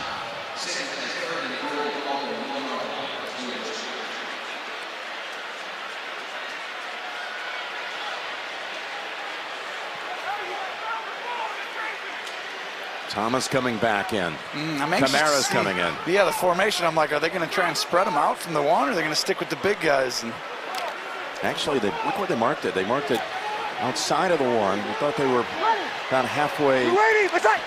you don't run the play for it. You just got to Kamara hand it. up top and in for the touchdown.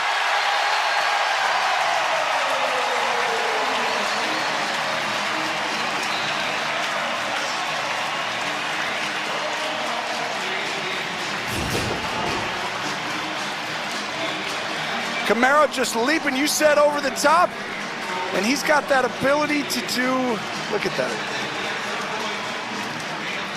Just see, he contorts that body, just. Yeah, it goes in sideways. Yeah, it's like he could feel that guy hitting his leg over here, and it makes all those things look real easy and simple, and it's just a rare gift, and you see Breeze coaching him up. I love that.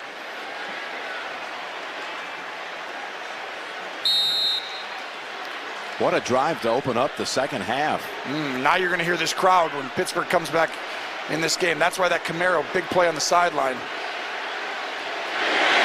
And Lutz converts 75 yards to open up the third quarter, converting 3 times on third down. The 42-yarder set it up by Kamara, and then he took it the final yard. We're back in New Orleans, where the Saints have now increased the lead to 10. Behind 2 Alvin Kamara touchdowns in this game.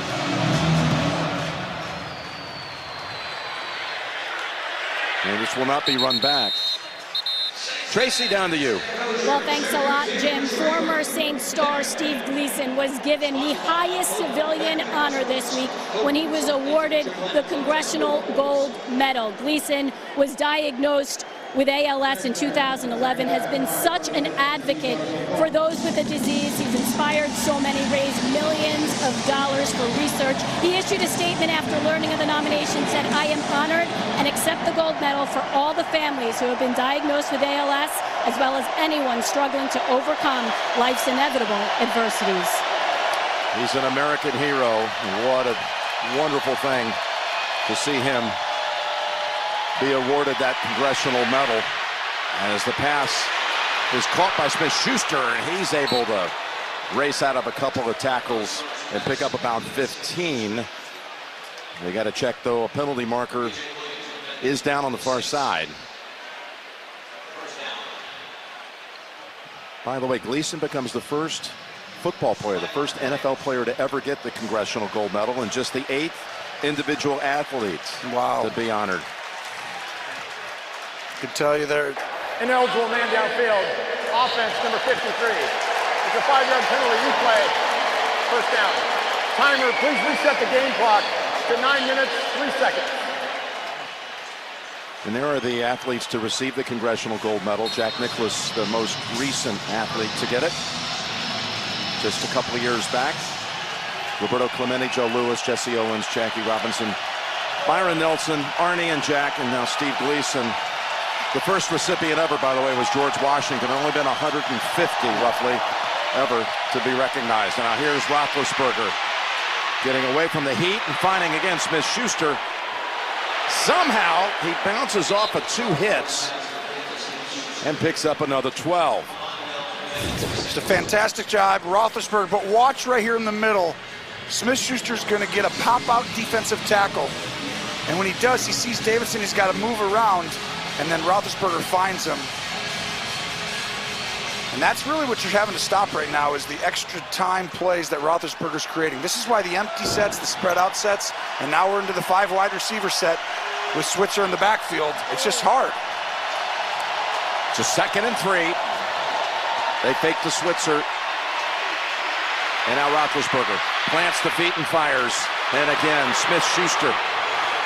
The last time they had it, it was Antonio Brown's drive. This one has the makings of belonging to Smith-Schuster. 23 for that one. You're going to see a fake, and then he's going to pin the end right here. That pin by Smith-Schuster gives Roethlisberger time, and then Ben's able to just pump Jordan and find the open man. It's a lot of ad-libbing, but they got great matchups because there's so many wideouts on the field. And back to Gleason real quick. I didn't get a chance to say what an honor. Unbelievable. I mean, just incredible what he's done for the city. He'll be remembered here forever, and his family will always be remembered. Here's the pass to Antonio Brown, racing into the secondary, trying to cut it away from P.J. Williams, who was able to trip him after 17. And sure enough, once you start getting beat on the ad-lib, you're going to pressure.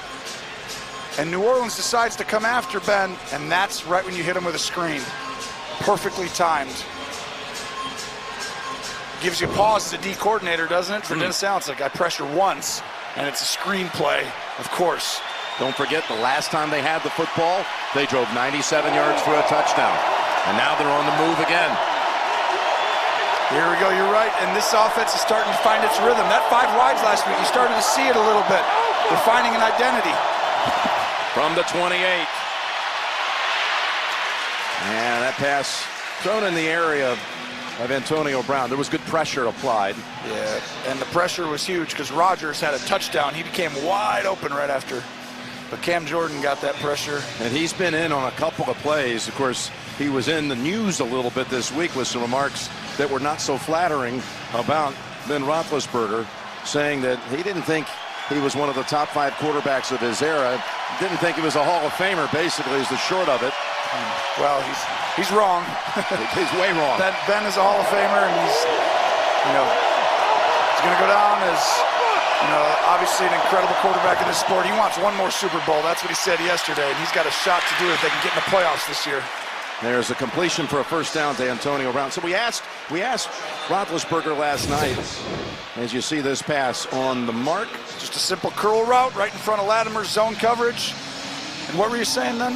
Well, he asked Ben about the comments, and he said, the only thing I'll say, and he really, truly said he doesn't lose any sleep over stuff like that. But he said, I'm just a little surprised. You would think he'd respect the game more, having grown up around the sport. His dad, of course, Steve Jordan, had played in the league, had a great career of his own. Just said, why? It's just not necessary. That's what he felt. Here's a little bubble screen to Switzer down to the 3. Yeah, and you're right, Jim. Just their ability to, the veterans. It's a screen to Switzer inside right here. And right there, talking about Jordan, he takes the cheese and goes upfield, and that's one of the better screen teams in the league. This team, Pittsburgh, and you're looking at two teams actually that are two of the better screen teams. All right, they're going to go with their 5 wide from the 3, first and goal. Trying to answer back off the Saints touchdown drive to open the quarter.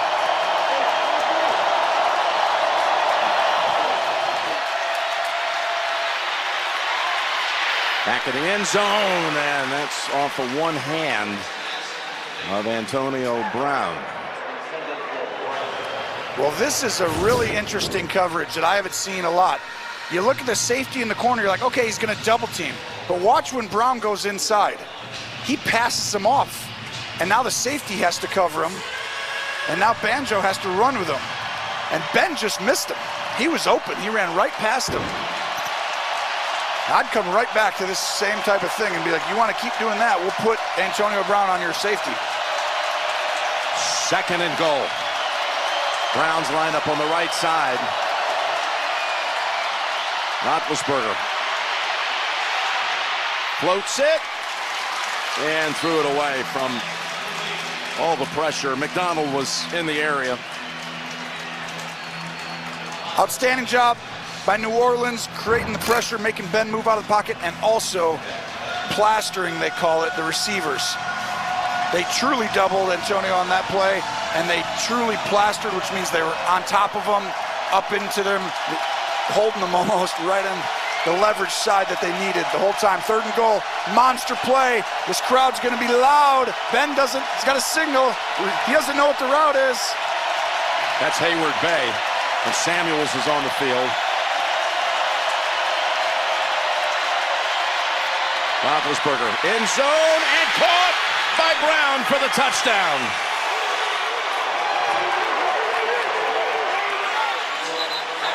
How did he get that open? Communication. This is twice now. New Orleans, what a play by Brown. They're running a pick inside. But watch, Latimer's on him and then lets him go.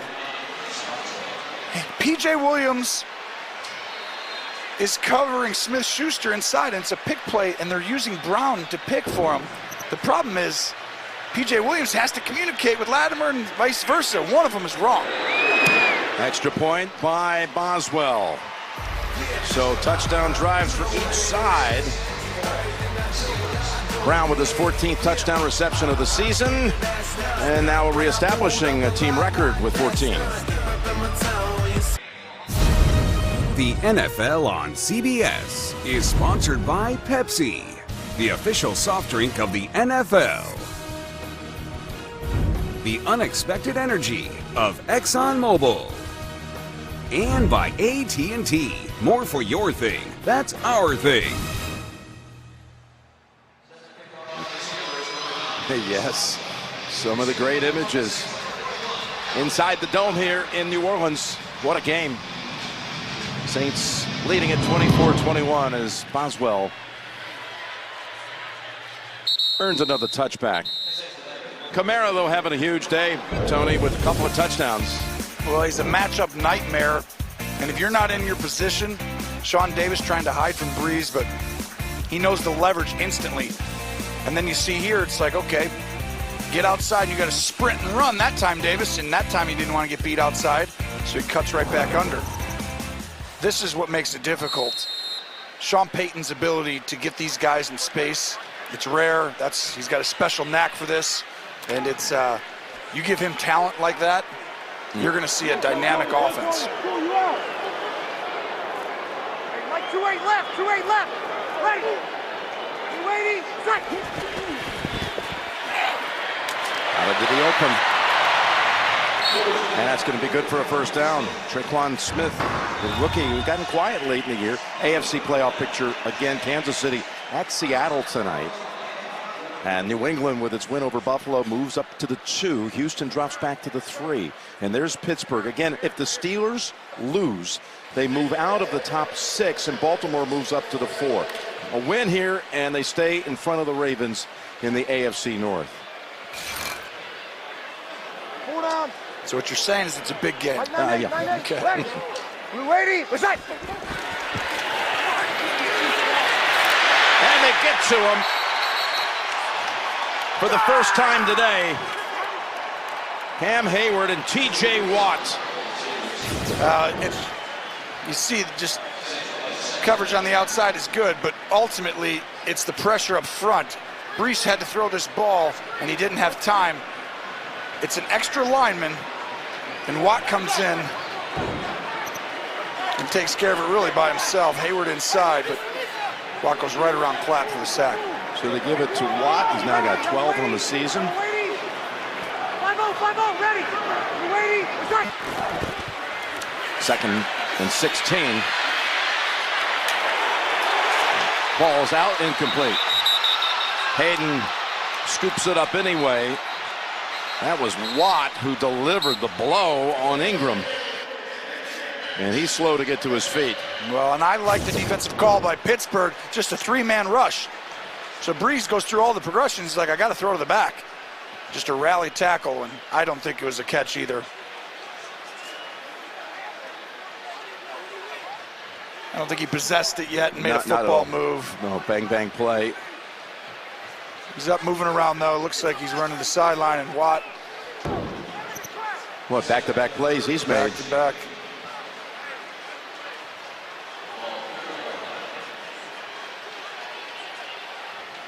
When he's had a sack in a game this year. He's got 12 total sacks on the season, a couple of multi-sack games. The Steelers' record is 6-0-1. They haven't lost.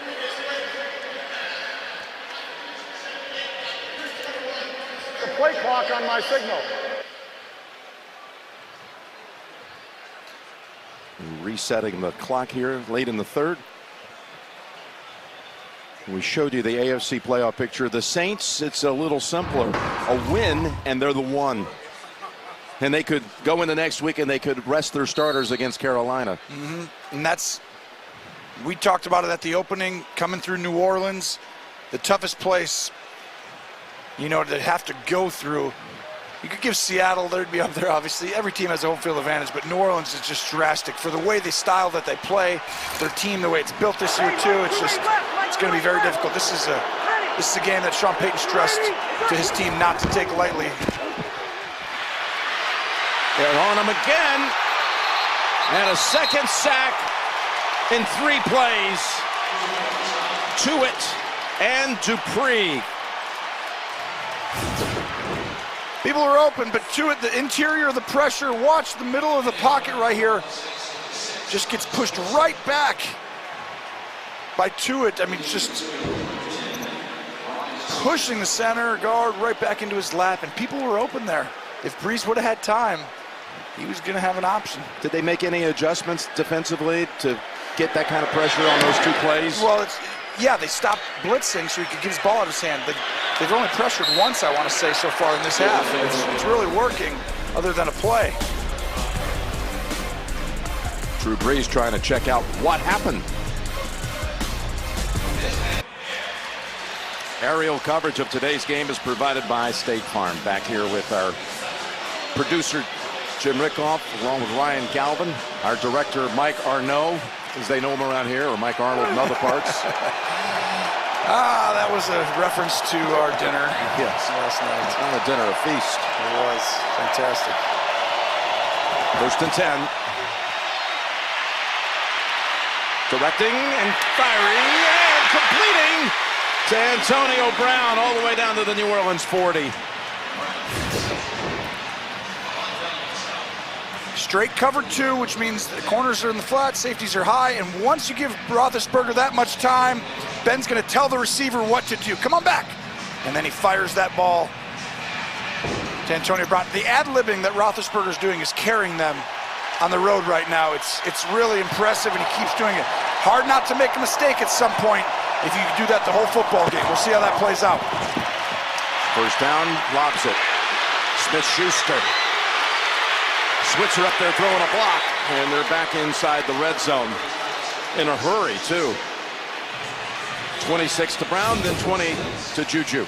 Well, this is the key, is just the blocking for everybody to allow Ben. Pressure's coming, who are you going to pick up? right there, you pick up the most dangerous guy who can get to Ben, and he felt the pressure and gets it out of his hands quickly. And Smith-Schuster does the rest.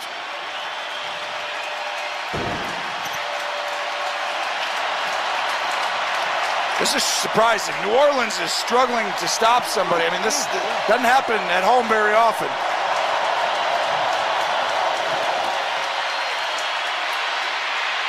In zone bound. What a catch! Are both feet down? They say out. This is unbelievable. This is the throw is absolutely perfect. The catch is absolutely perfect. The defense is absolutely perfect. And is he in? One. Oh, that looks out. Oh my goodness. That was one of the funnest plays to watch. Look at this. I got it. Yep. Oh, you got to be more aware, AP, when you catch it with one hand like that. When you turn your head for a second. That is a lot to put in your head, though, when you're reeling it in with one hand. Oh, off the done charts. A little tap step, he would have had the touchdown. Incredibly high-level football being played right now by these football teams. Timeout called by the Steelers.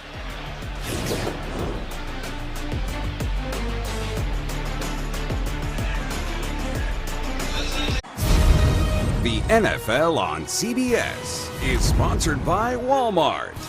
Light up Christmas at Walmart.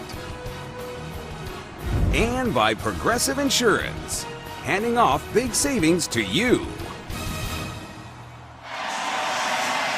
Come on back inside. The timeouts are even loud here. It was loud when we were gone, and it's louder now. They feel it, don't they? Oh. 2nd and 10 from the 20. Last minute of the third. Pass to the end zone. Pulled down. Touchdown. Antonio Brown for the second time today.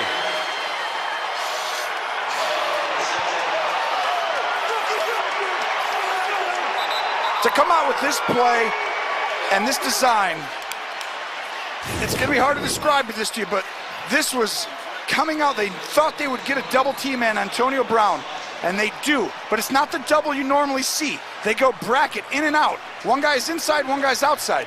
So what you do as a quarterback is say, run right between them. Extra point delivered again by Boswell. And that bracket coverage usually takes you off people, because any route that breaks in or out, but if you run right between them, you run through the guys, and you'll see him go right up this spot. And the safety's trying to design, or trying to hide where he's at. But that's the one way to beat what we call bracket coverage. You're bracketing that guy. And beautifully designed, coming out of the timeout. Wow.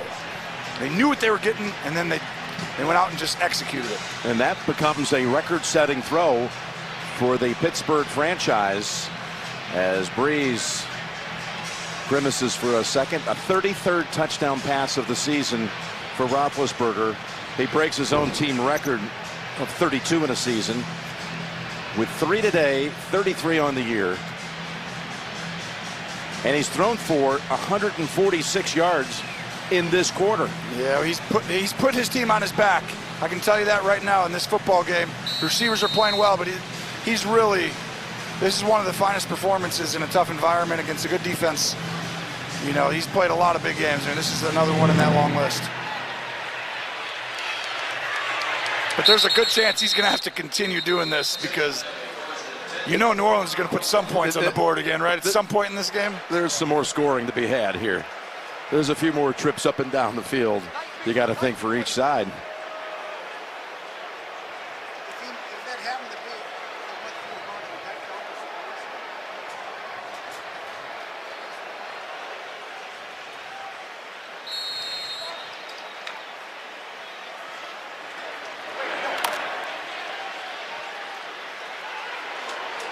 Breeze had to feel very good about things after that first drive to start the third quarter, right down the field, 75 yards, but Steelers come back with 2 drives of their own. And there's an immediate hit on Kamara. at the line. Mike Hilton coming up to help make that play. Well, Hilton pressures more than like anybody at the nickel corner, which, you know, he's usually covering the slot. And when he's in there, I mean, he had 68 pressures coming into this game, and that's exactly why they pressure him. They wait for the snap, he hides it really well, and he goes in and tackles the running back, and you're like, oh, we're not supposed to run it when he's blitzing, but you can't tell. He's got great mannerisms. Right, 4-2 right, you ready? 2nd and 9. Open across the middle, it's Thomas. And tripped up about 2 yards short of the first, which could be the last play of the third. The 3rd and 2 coming up. And we are going to head to the 4th.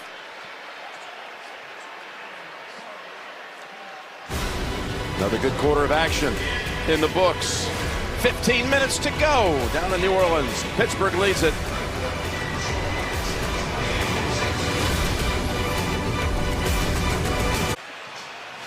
$15 to go to help really shape what the playoff scenarios are going into the last week of the regular season. Saints trying to clinch the 1 seed in the NFC, would do so with a win. Pittsburgh trying to hold off Baltimore and keep that slim lead in the AFC North with a win. Here's the pass down the field, and it's broken up by Burnett. That was a 3rd down play. Kirkwood's going up.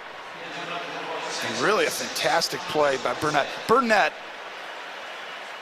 and these safeties, they use Burnett like a Swiss Army knife, they call it. You know, he's all over the place. They play him at linebacker. He might match up on a running back. Then he plays safety the next week. And then he's playing corner over the nickel. And then he's pressuring. It's a huge advantage. That's why Pittsburgh does so many different things. There's Morstead. And the high kick demands the fair catch at the 25. 42-yard punt on that occasion. We can't give you the exact times. This is going to be the Rubik's Cube at the NFL offices on Park Avenue, trying to figure out where to go with building a doubleheader on both of the Sunday afternoon networks. But that's the lineup of AFC games for next week. And once we get through week 16, maybe even by the end of tonight, they'll have a chance to check your local listings and find the game and time in your area. I can tell you this, JB and the crew will be waiting for you at noon next Sunday with the NFL Today. Yeah, I like it, Jim. Sell that promo on that CBS pregame show. Here we go. With the lead and the ball, the handoff, actually the toss. Samuels dives ahead for a good drive starter in a game of 7. I tell you, that their ability to run the ball, they've had these leads, and we had them last week, and we were talking about that 3-game losing streak before the New England game. They got all these leads in that second half, and they lost them. 4th quarters, they just were doomed in the 4th. And I thought it was just your ability to close teams out with the leads sometimes can come down to just your ability to run the football and minimize the game when they know you have the lead. If you can do that, they wore them down. These guys have had to play a lot of plays. If they can do that, they'll win this football game. You saw Connor still out with a high ankle sprain on the sideline. Samuel bounces off the hit, and that second effort by the rookie picks up the 1st down. That's one of his best effort plays of the day. In the 4th quarter, this is where defenses start to get a little wore down. And really just second effort. See him rounding right into the back of DeCastro, but still trying to fight for the 1st down yardage. And he does, and just like you said, that extra effort gets it.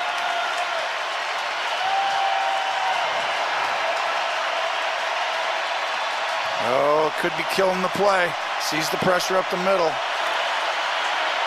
Stays on the ground. Samuels able to break free for another 10. He got away from Von Bell. And it's a handoff to the right. Sees the pressure in the middle, so he's like, I'm not going to run it weak. They have too many guys. Let's run it strong. Kill, kill, kill. Run it strong, and Samuels puts that head down. And that's hard running. That's 4th quarter running right there, where you can go ahead and close teams out with long drives. That's 3 straight running plays, 2nd and 1. And that'll be, oh, ought to hit. They're lucky that ball didn't come out. It looked like he was about to. It did. Eli Rogers with the catch, but the blow delivered by Bell. Now Bell's out in front. Rogers comes across. And he's waiting right in front of him, and that's a worst. Boy, the helmet hit the ball, and somehow he was able to squeeze it against the shoulder pad, the side of it, and pick up the first down. Oh, go ahead, Jim. They did not run the football once in the third quarter. All pass plays. And Someone must have told them. Yeah, now they run it 4 out of 5. Pass play sideline, Brown with the catch. You really can't let Brown keep beating you like this. It's a double, but it's just a perfect throw. I mean, look at that throw. It's an inch over Bell's hand. It's on the sideline.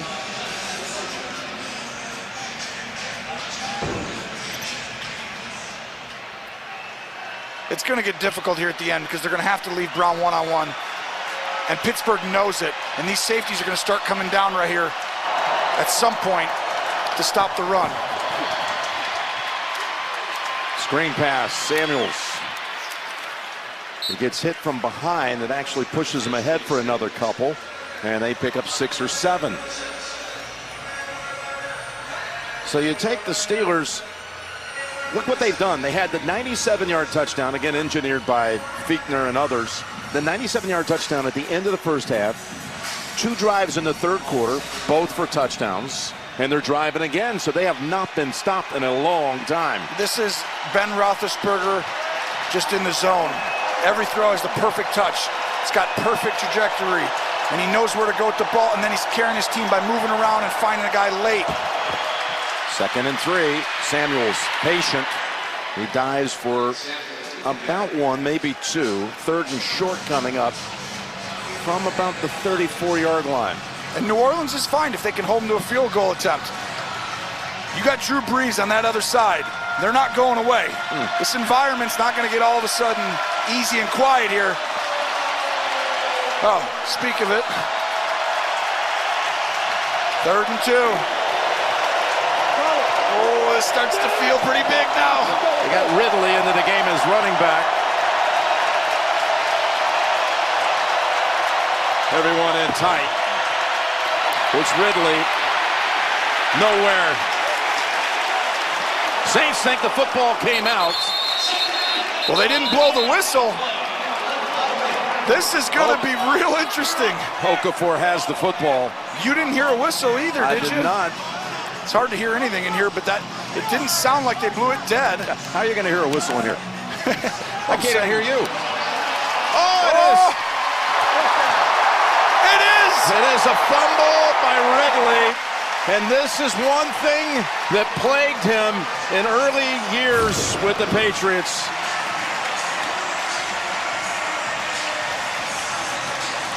Oh, I think that ball did come out. You could see him look back as soon as he goes down. And this view right here, look at right there. Is his knee down? Oh, can't tell from there. He does look back there for the ball. Plus you got an elbow that may have been down as well. It's hard to even see where he's at. There we go. Oh, the ball, that's where it got. The knee looked down, but the problem is that punch happens before the knee's down. But had he lost control of it? Oh, of course, all turnovers are reviewed, and this will be a big one. Ruling on the field is a fumble. Gene Steratore, you've seen it. What do you think? I think they're going to keep and go stands with this one, Jim. There is one angle there that we can see, and we've got a great angle, right the one that you're looking at right now, where that ball appears to be punched out right before that right knee hits the ground. The ruling on the field stands and I believe they'll stay with it. On the first down, New Orleans. It is, in fact, a fumble. And the Saints take over. Ridley, who had 6 fumbles his last 2 seasons when he was with the Patriots, coughs it up here in the 4th. What a big-time play by Coleman. Pittsburgh was eating the clock. They were driving. I don't like the play call, though, Jim. That's one thing that's going to get lost in that shuffle. Against the #1 ranked run defense in the league, and it wasn't 3rd and inches. You got a full 2 yards at least. Like 4-2 left. And we got a pre-snap call coming against the Saints for 5. Start. Offense, number 19. 5-yard penalty. When you saw the formation and everyone in tight, you never believed they were going to be able to get that 2 yards. No, and Stephen Ridley is not happy. And I was like, there's no way you can run this. Number one, like that's not, you don't go against their strength. And he should be upset. That's a play that if they lose this football game, that's what you're going to look back to right there. Pass. Again. Feet were down, they say. Right in front of the Pittsburgh bench. 1. Tap it 2. He's in. Look at, these quarterbacks are playing outstanding football. 2. As a fan, you should be enjoying watching. As a team rooting for your team, you should be in complete anguish right now, feeling for your team and how this plays out. 2nd and 1. It's Kamara. And he's able to get just across for a first.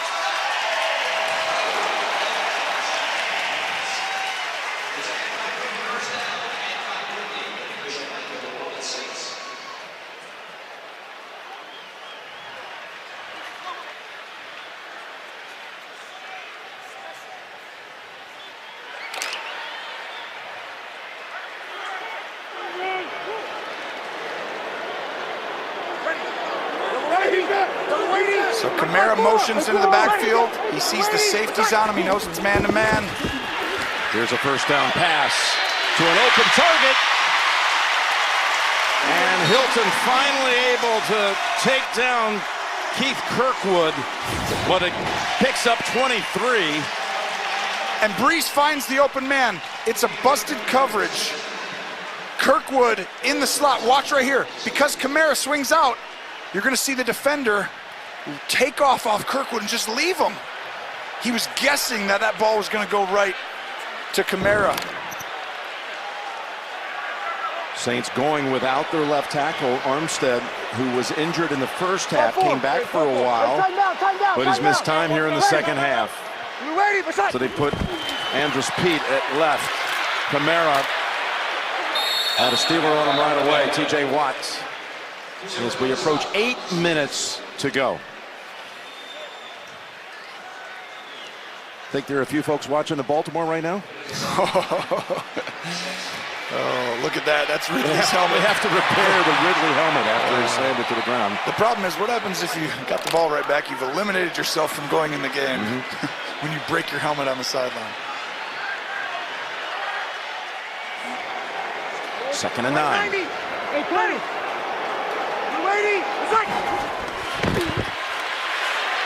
Pocket sealed, gives him time. Flag is out. Back in the offensive backfield. Holding. Offense, number 75. 10-yard penalty. Still taken out. And the call is on the man that got moved to left tackle, Peat, with Armstead out. We just mentioned there had been a shift. Watch Peat. He's going to set, and then he grabs right there, and that's the right call. Hayward gets around him. And he didn't even have to. That ball was out. And Armstead again coming back today after missing the last 5 games with injuries and was not able to last too long in this one. 2nd and 19. Taken back to the 40 off the penalty. Rushing 3. Pass to Ingram. Steelers hold them to an 8-yard gain. It'll be 3rd and long, 3rd and about 11, maybe 10. Well, here comes the call of the game. That was a good job by Brees getting in manageable situation. 3rd down and 10. This is where both teams are going to call their best play that they've run since training camp. Your season's almost on the line for Pittsburgh in some ways. You can obviously overcome it, get the ball back, if they score, whatever. But you're going with what you believe in your system and at your core. And on offense, New Orleans, this has got to be a Kamara or Thomas type play. Kamara not being in the game probably minimizes him. Probably not going to be hit. Thomas on the right side on 3rd and 10. Watt coming in. Jump pass, incomplete. Intended for Watson. There was pressure that affected the throw. He didn't have time to wait for Thomas, who was coming open. Breeze does a good job getting it out of his hands. This is a late option that he has to throw because of the pressure.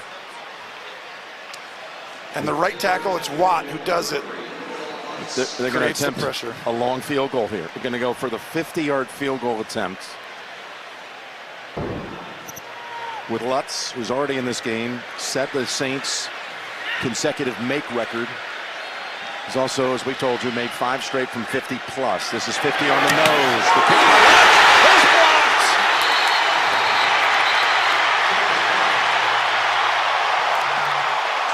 L.J. Fort.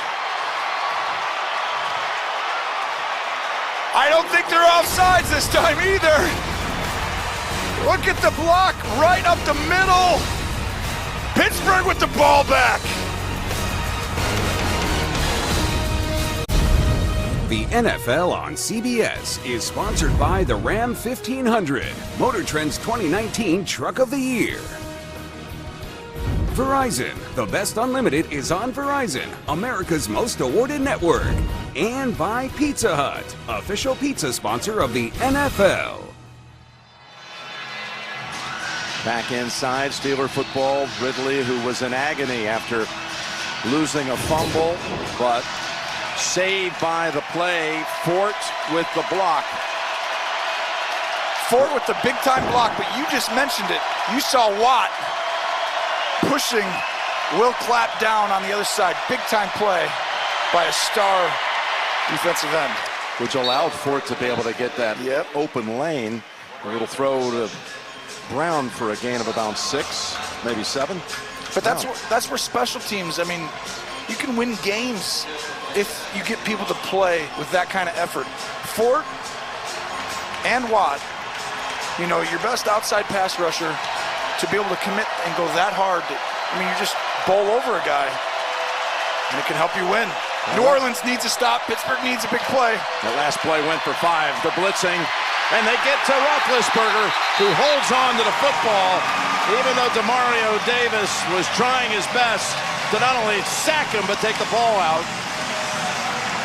Demario Davis comes right up the gap, and there wasn't many people open, but you couldn't tell if you're Roethlisberger that Smith-Schuster eventually gets open because Demario Davis runs right by Samuels. He missed him. Yeah, that happened once last week, too.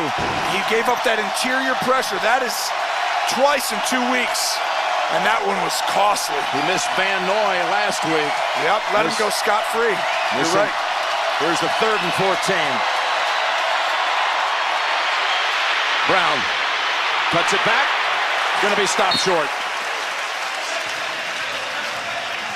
3 and out for Pittsburgh. Simple screen play to Brown.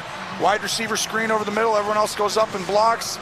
And Drew Brees, the NFL all-time leader in every single thing ever here, or at least shortly will be, before his career might be over, is getting a chance at the ball.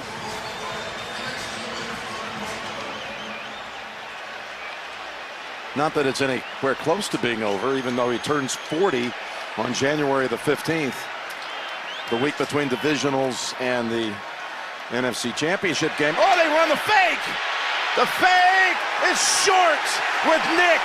The Saints stop him. What a call! My gosh, with 4 minutes to go. Nix thinks he has it. He's celebrating, but the Saints converge. He's short. What a decision to go with the fake punt with 4 minutes to go on 4th and 5, and they're stopped a full yard short. Well, Mike Tomlin knows how important it is to stop Brees, so he's telling his team, but look at this. What a gutsy call with your season on the line. And here's the Nix thinks he's got it. Drops the mic. First down, everyone, I did it. And then everyone's like, yeah. And then you walk over and like, you're a full yard and a half short. Well, he gave it a great second effort because the Saints, the likes of Robertson and Banjo, they were on him quickly, and he fought for every inch, but he still didn't have enough. So Brees takes over at the 46. That call, the guts to do that. I mean, I love the guts. But boy, you really want your defense. You saw how passionate he was talking to this team coming out on that field. Pass complete to Hill for 5. Well, Pittsburgh, they pressured on that down, expect it to continue until they get down inside the 20.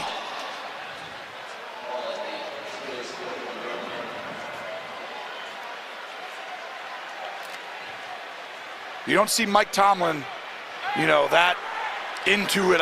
He's always into the game, but he's cool. He's a very cool customer. He knows. He's ripped up knowing. He knows how important that play was, and now this drive on their football team and season. Breeze pass, good for the first down to Ginn.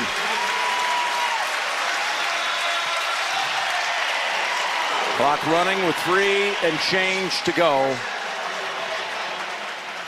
Saints have all 3 timeouts. Pittsburgh with 2. Again, Pittsburgh with, if it loses here, Baltimore takes the lead, and Pittsburgh falls behind everybody in that whole wild card scenario. They move out of the top 6. Yep, you're exactly right. This well documented how important it is. Pressure. Breeze. Incomplete, looking for Kamara. Hilton was there for the coverage. It's now time to pressure Drew Brees and make the ball come out of his hand instantly. Don't let him use his instincts to go through 5 progressions in 2 seconds. I want to get the ball out of his hands and make him throw it quickly and play tight man coverage and just sprinkle in who the guy is that you're helping on. One play it's Kamara, the next play it's Thomas. You're not going to be able to double them both when you're coming after them, but you can help on one of the 2. 2nd and 10. Ball rests at the 34 of Pittsburgh. Here comes the pressure. He's able to slide away from it for a moment. Now backpedaling and throwing it away. 3rd and 10 coming up.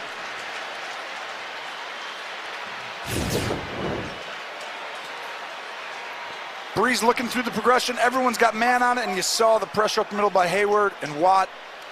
And nothing there for Breeze. Makes the smart decision. 3rd down now. New Orleans here has to chip or do something with Watt on the edge. Allow Breeze to have a little bit of time. You got to chip on the edge of the line. Do not let 90 affect this game right here. He's been in that backfield a lot in this half. Stepping up on 3rd and 10. Short of the first. Thomas with the catch. It'll be 4th down, 4th and a long 2. If I'm New Orleans, I get up on this ball right away. You have a 2-minute warning. You still have 3 timeouts. There's a ton. They're going to take it down to the 2-minute. But if you love a play, as a quarterback, you can get right on that ball and get ready. And you're like, listen, if I get my best player one-on-one and I see the coverage, you snap it. Throw him a slant, throw him something like that. But Sean Payton wants to come up with the perfect play here. And they're going to take the time to think about it. Yeah, they'll have the time to do that. 2 minutes to go. You're watching the NFL on CBS. The NFL on CBS is sponsored by Subway, now delivering to your front door. And by Bud Light, reminding you not to drink and ride your horse. Here's the play of the day and one that could affect a lot of seasons. 4th and 2. They're motioning Kamara. They got a corner on him. Pass broken up. And there's a flag down. Couple of flags. And a game that has seen pass interference calls, 2 for each side, is going to have a 3rd on the day against Pittsburgh to keep the Saints alive. And it's Defense, number 23. The ball pressure was following the foul, automatic first down.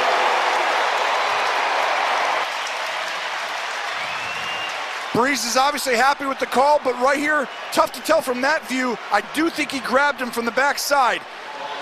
What you do with that motion is you motion Kamara out, you see it's man-to-man, and you throw a slant to your best player, Thomas. Good job by Drew Brees and Sean Payton coming up with the correct play versus the correct coverage. And then it comes down to whether your guy, Pittsburgh, can defend him. Hill in the game. Taysom Hill. They sent him out to the left side. Right 5-4. Ready. You ready? Start. Give it to Kamara. Hayward has hold of him. Another flag is down. Holding. Offense, number 71. 10-yard penalty. Still first down. This feel a little bit like last week when we were at Heinz Field and Patriots are going down at the end of the game, trying to find a way to tie it in that case, but had all those throws from this part of the field at the end of the game. It does have that feeling. And a late holding call, too. And Ramczyk right there, that hold against New England last week was huge, like you just said. Cost them right at the end. Much harder to, is it harder to get 20 yards than 10? I don't know. What do you think? I think it is. And right now, as a quarterback, you want to be thinking in your brain, I don't need to get 20 yards here. Just keep efficiently moving the ball. You got 4 downs, not 3. First and 20. They blitz. They go down the field, and it's incomplete, no flag. Sensabaugh on the coverage again. It's a great technique, Sensabaugh. Don't give up the big play. But right there again, he tries to turn back, and Brees thought he was going down the field. If Brees could do that one over, he'd throw the back shoulder on that one because Ginn was ready for it. Now it's 2nd and 20.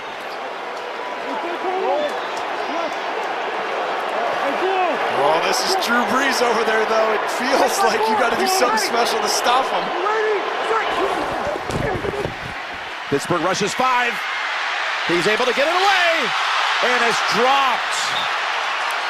The rookie Kirkwood was wide open. Kirkwood is going to come right in the middle of the field. Brees does an unbelievable job sliding in the pocket, finding the opening, and hitting him in the chest. Oh, that's just a dagger. 3rd and 20. They had a lot of heat on Brees.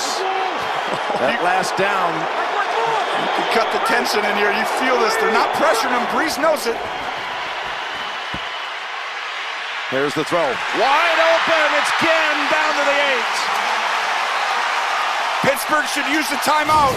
Right now, Pittsburgh, what a play by Brees. Drops back, slides it, and then fires the in route. And this time, Ted Ginn comes up with it. And I love that. Great job by Mike Tomlin. Give him credit right there. That timeout was exactly what you should do. Most teams, they get rattled by that. Not Mike Tomlin. Left with 1. Again tonight on CBS begins with 60 Minutes, followed by a new episode of Madam Secretary, plus God Friended Me and NCIS Los Angeles. Tonight only CBS. So they pick up 25 on 3rd and 20. And it was a perfect play call. What you do is you send these, there's 3 receivers on one side of the field, right? Or a tight end and 2 receivers. You send the 2 inside guys right up the field, and the outside guy comes underneath them at about 15 to 20 yards. And the quarterback fires it in there like he's been doing for years. But now, inside the 10, things get more difficult. Let's see what play design they have. Mike 5-4. From the 7, we'll call it. Ready. You ready? What's that? 1st and goal. Quick pass. Caught down to the 1. It was Thomas with the catch.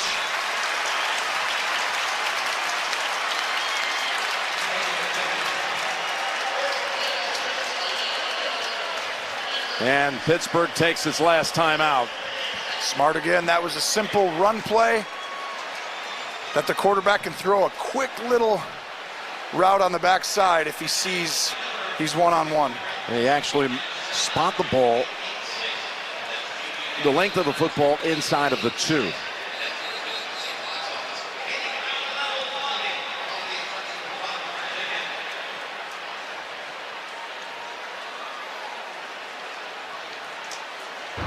If you're New Orleans, you got to score a touchdown no matter what. So you're not thinking about the clock or the time right here.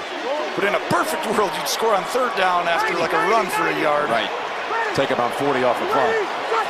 Here's a 2nd and goal. Brees looking to throw. Now unloads it. Was he in? Did he cross the plane? No.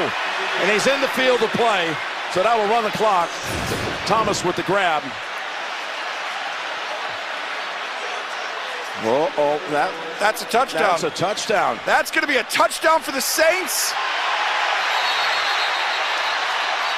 That's also going to give Pittsburgh time to do something. It's under further review. You're exactly right. Drew Brees was getting ready to throw it. Thomas couldn't get his eyes around for the fade fast enough, and then he comes back on really. See how he slips right there? Thomas slips, then he comes back. And that's gonna be a touchdown. And New Orleans is gonna take the lead. I mean, here's the pylon camera. You can see he's right on the stripe. He's got possession right there. Crosses the plane. That's going to be a touchdown. The ruling on the field was outside of the end zone. But he secured it. I mean, I think that's touchdown. Broke The only the way plane. you wouldn't would be what? Didn't have control of the ball, maybe? Yep, that would be the only way. Until he was outside of it, they would have to say. But it almost looked like it just Velcroed against his shoulder pad. The catch was immediate. Gene Steratore, is there any doubt about that being a touchdown? I think it's definitely going to be a touchdown, Jim. And actually, as we look at this, although I know in Pittsburgh's case they probably want to wait until it's never a touchdown for their time's sake, but if you rewind now, they're going to reset this game clock to 1 minute and 25 seconds if they do rule this touchdown, which I believe. So Pittsburgh actually ends up with 1 minute and 25 seconds to keep this game moving.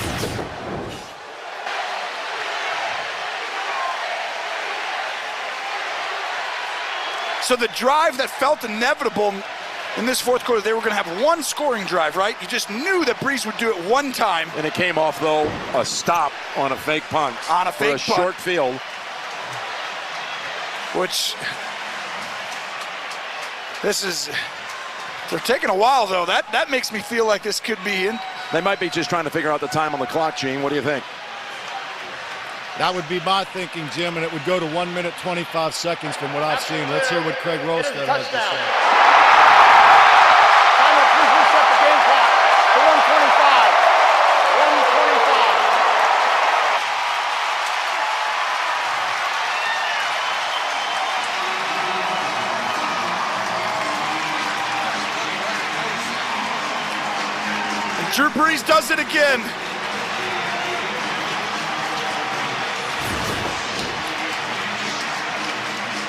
I want you to know this play was disrupted. Thomas slips. It's supposed to be a fade. And Brees then rolls out and sees him come back and throws it right away and possibly gives New Orleans the #1 seed in the NFC this year. Still plenty of time for Pittsburgh to do something. Extra point makes it 3. And now Boswell might be a man called on to try to send the game to overtime if Roethlisberger can get him in position. We asked, Tracy did a great job. She asked Mike Tomlin yesterday in that production meeting, she goes, any feelings of nervousness to send him out there? Any kind of feelings that would be like, I don't trust it or I don't love it? And he goes, we don't play that way. We don't think that way. I sent him out there. I'm expecting him to go out and make the kick. He's not going to tell us if he does anyway. Well, he's going to have to send him out there to go make the kick. Yes, I promise you, the Steeler Nation would be pretty nervous about it, but they'd like to have that chance. He would take it right now. I think Ben Roethlisberger today has played one of his more complete football games. If they lose this, it'll get lost in the shuffle, but he has played one of the best games I've seen him play in a tough environment against a great defense. He's 30 for 43 for 340 yards, 3 touchdowns, hasn't really made a poor decision, and he's carried them on big third downs. He's going to have to do it one more time, Jim, or they're probably not making the playoffs. Switzer just behind the line, takes the knee, and the drive will start at the 25.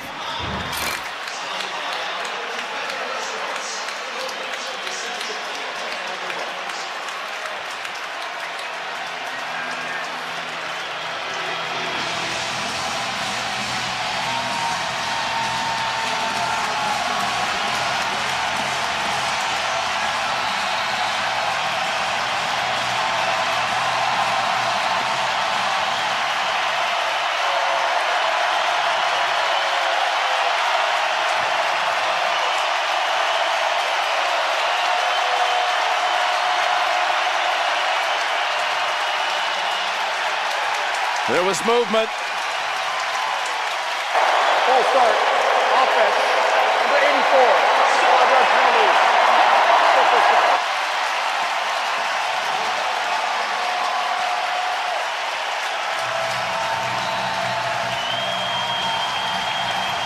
You can hear this place. Nobody for Pittsburgh can communicate with each other right now. It's all hand signals. 1st and 15, rushing 5. Pass lobbed over the top, and it's incomplete, going for Washington.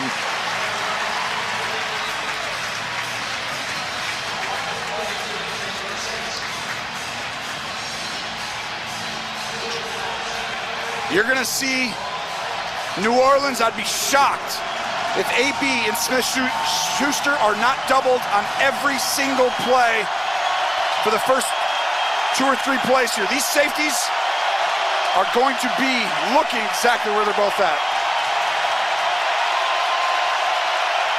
2nd and 15.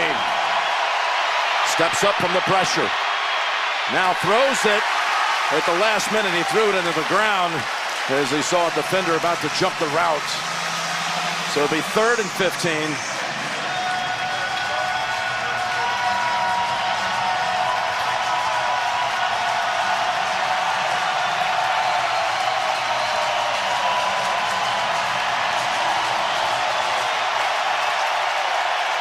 Ben Roethlisberger needs to get them on the line, look at what they're in, assess if they're going to pressure or not. Okay, they're not pressuring. Here's the call.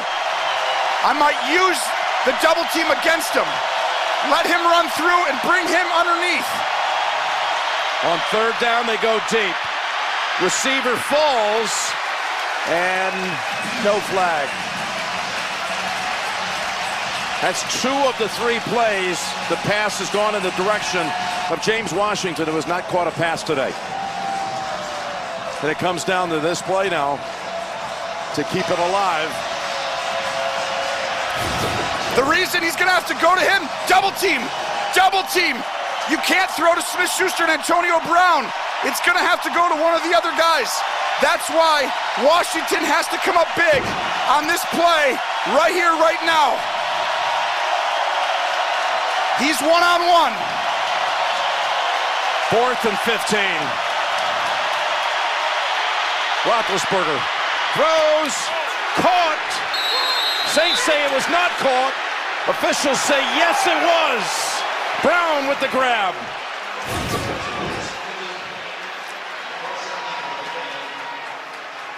He's in bounds. Yes, he is. Does he hold? He drags it, and the right foot was planted. That's a catch. Brown comes back from the double team all the way back to the sideline. It looks like it's gonna be a booth review, but pretty clear evidence that Brown made a great play, and so did Roethlisberger. And that gives Pittsburgh a little time while they look it over to get organized. He secures it.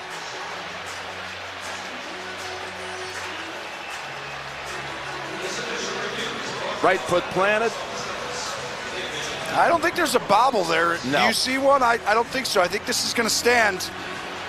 Gene's territory, you see anything there to overturn? If there is a little bobble, he still has possession of that football, and that left foot drag with those black pellets, we call that smoke. There's a little smoke with the left drag, the right foot planted. It's a good catch. I love learning the cool lingo for these guys. It's Look at the fantastic. officials have all I that. thought you'd like that, I like that. Tony. I That's thought good. you'd like that. What a play. Roethlisberger buying time, on the sideline. Here's Wolstead. The ruling on the field is confirmed. It is a catch at the sideline and a first down, Pittsburgh. Still a long way to go, though. Yeah, but 4th and 15 conversion. Roethlisberger, just one of those days, he's in the zone. It's just, he's going to find a way. It just feels like based on those kind of days. Now, if you're New Orleans, does that change? Do you now come after him? Or do you keep double teaming? Here's the blitz. Middle of the field. Smith-Schuster has it at the 47 of the Saints. They're coming up to clock it. Spiking the ball to stop the clock. At 45 seconds. You're not so sure about that, huh? You're not in a big rush right at that point. To me, you have the defense on the heels.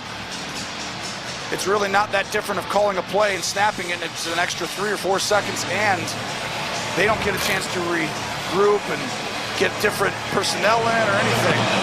You still need, I would think, at least 6 yards to have a realistic shot.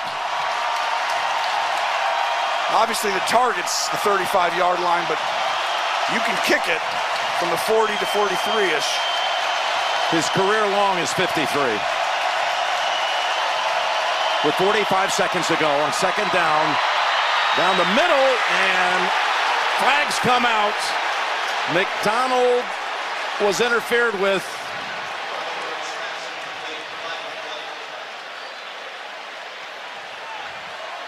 Before the pass is thrown, illegal contact, defense number 47. That's a 5-yard penalty and an automatic first down. Anzalone had hands on him past 5 yards. But not a pass interference, an illegal contact. Yeah, that's which will just put it to the 42. Yep.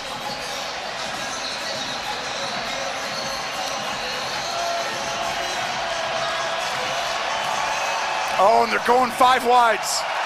Oh, this is on the drive of your season, and they're going with something that came up with last week. Here we go.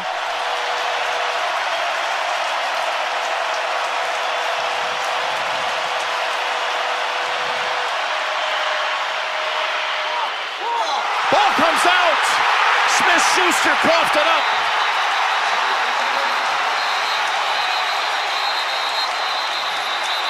Flags out. They still haven't made a signal whether it's a fumble or not. They haven't signaled who's got the ball. They're calling him down? It looks like they're calling him down. Oh, this is huge. Looked like he was on top The of a ruling on the defender. field is a catch and a fumble recovered by New Orleans. After the play, personal foul, unnecessary roughness, New Orleans, number 94. It's a 15-yard penalty. First down, New Orleans.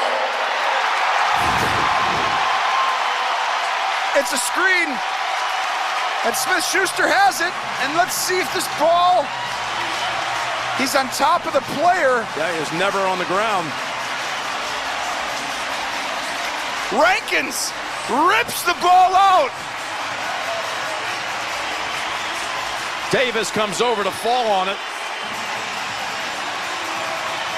I don't see anything that tells me he's down before this. One more time, let's see right here. Left knee, nope. Oh, I think that's gonna be a fumble. Oh, New Orleans is gonna get this. Fumble confirmed. Upstairs.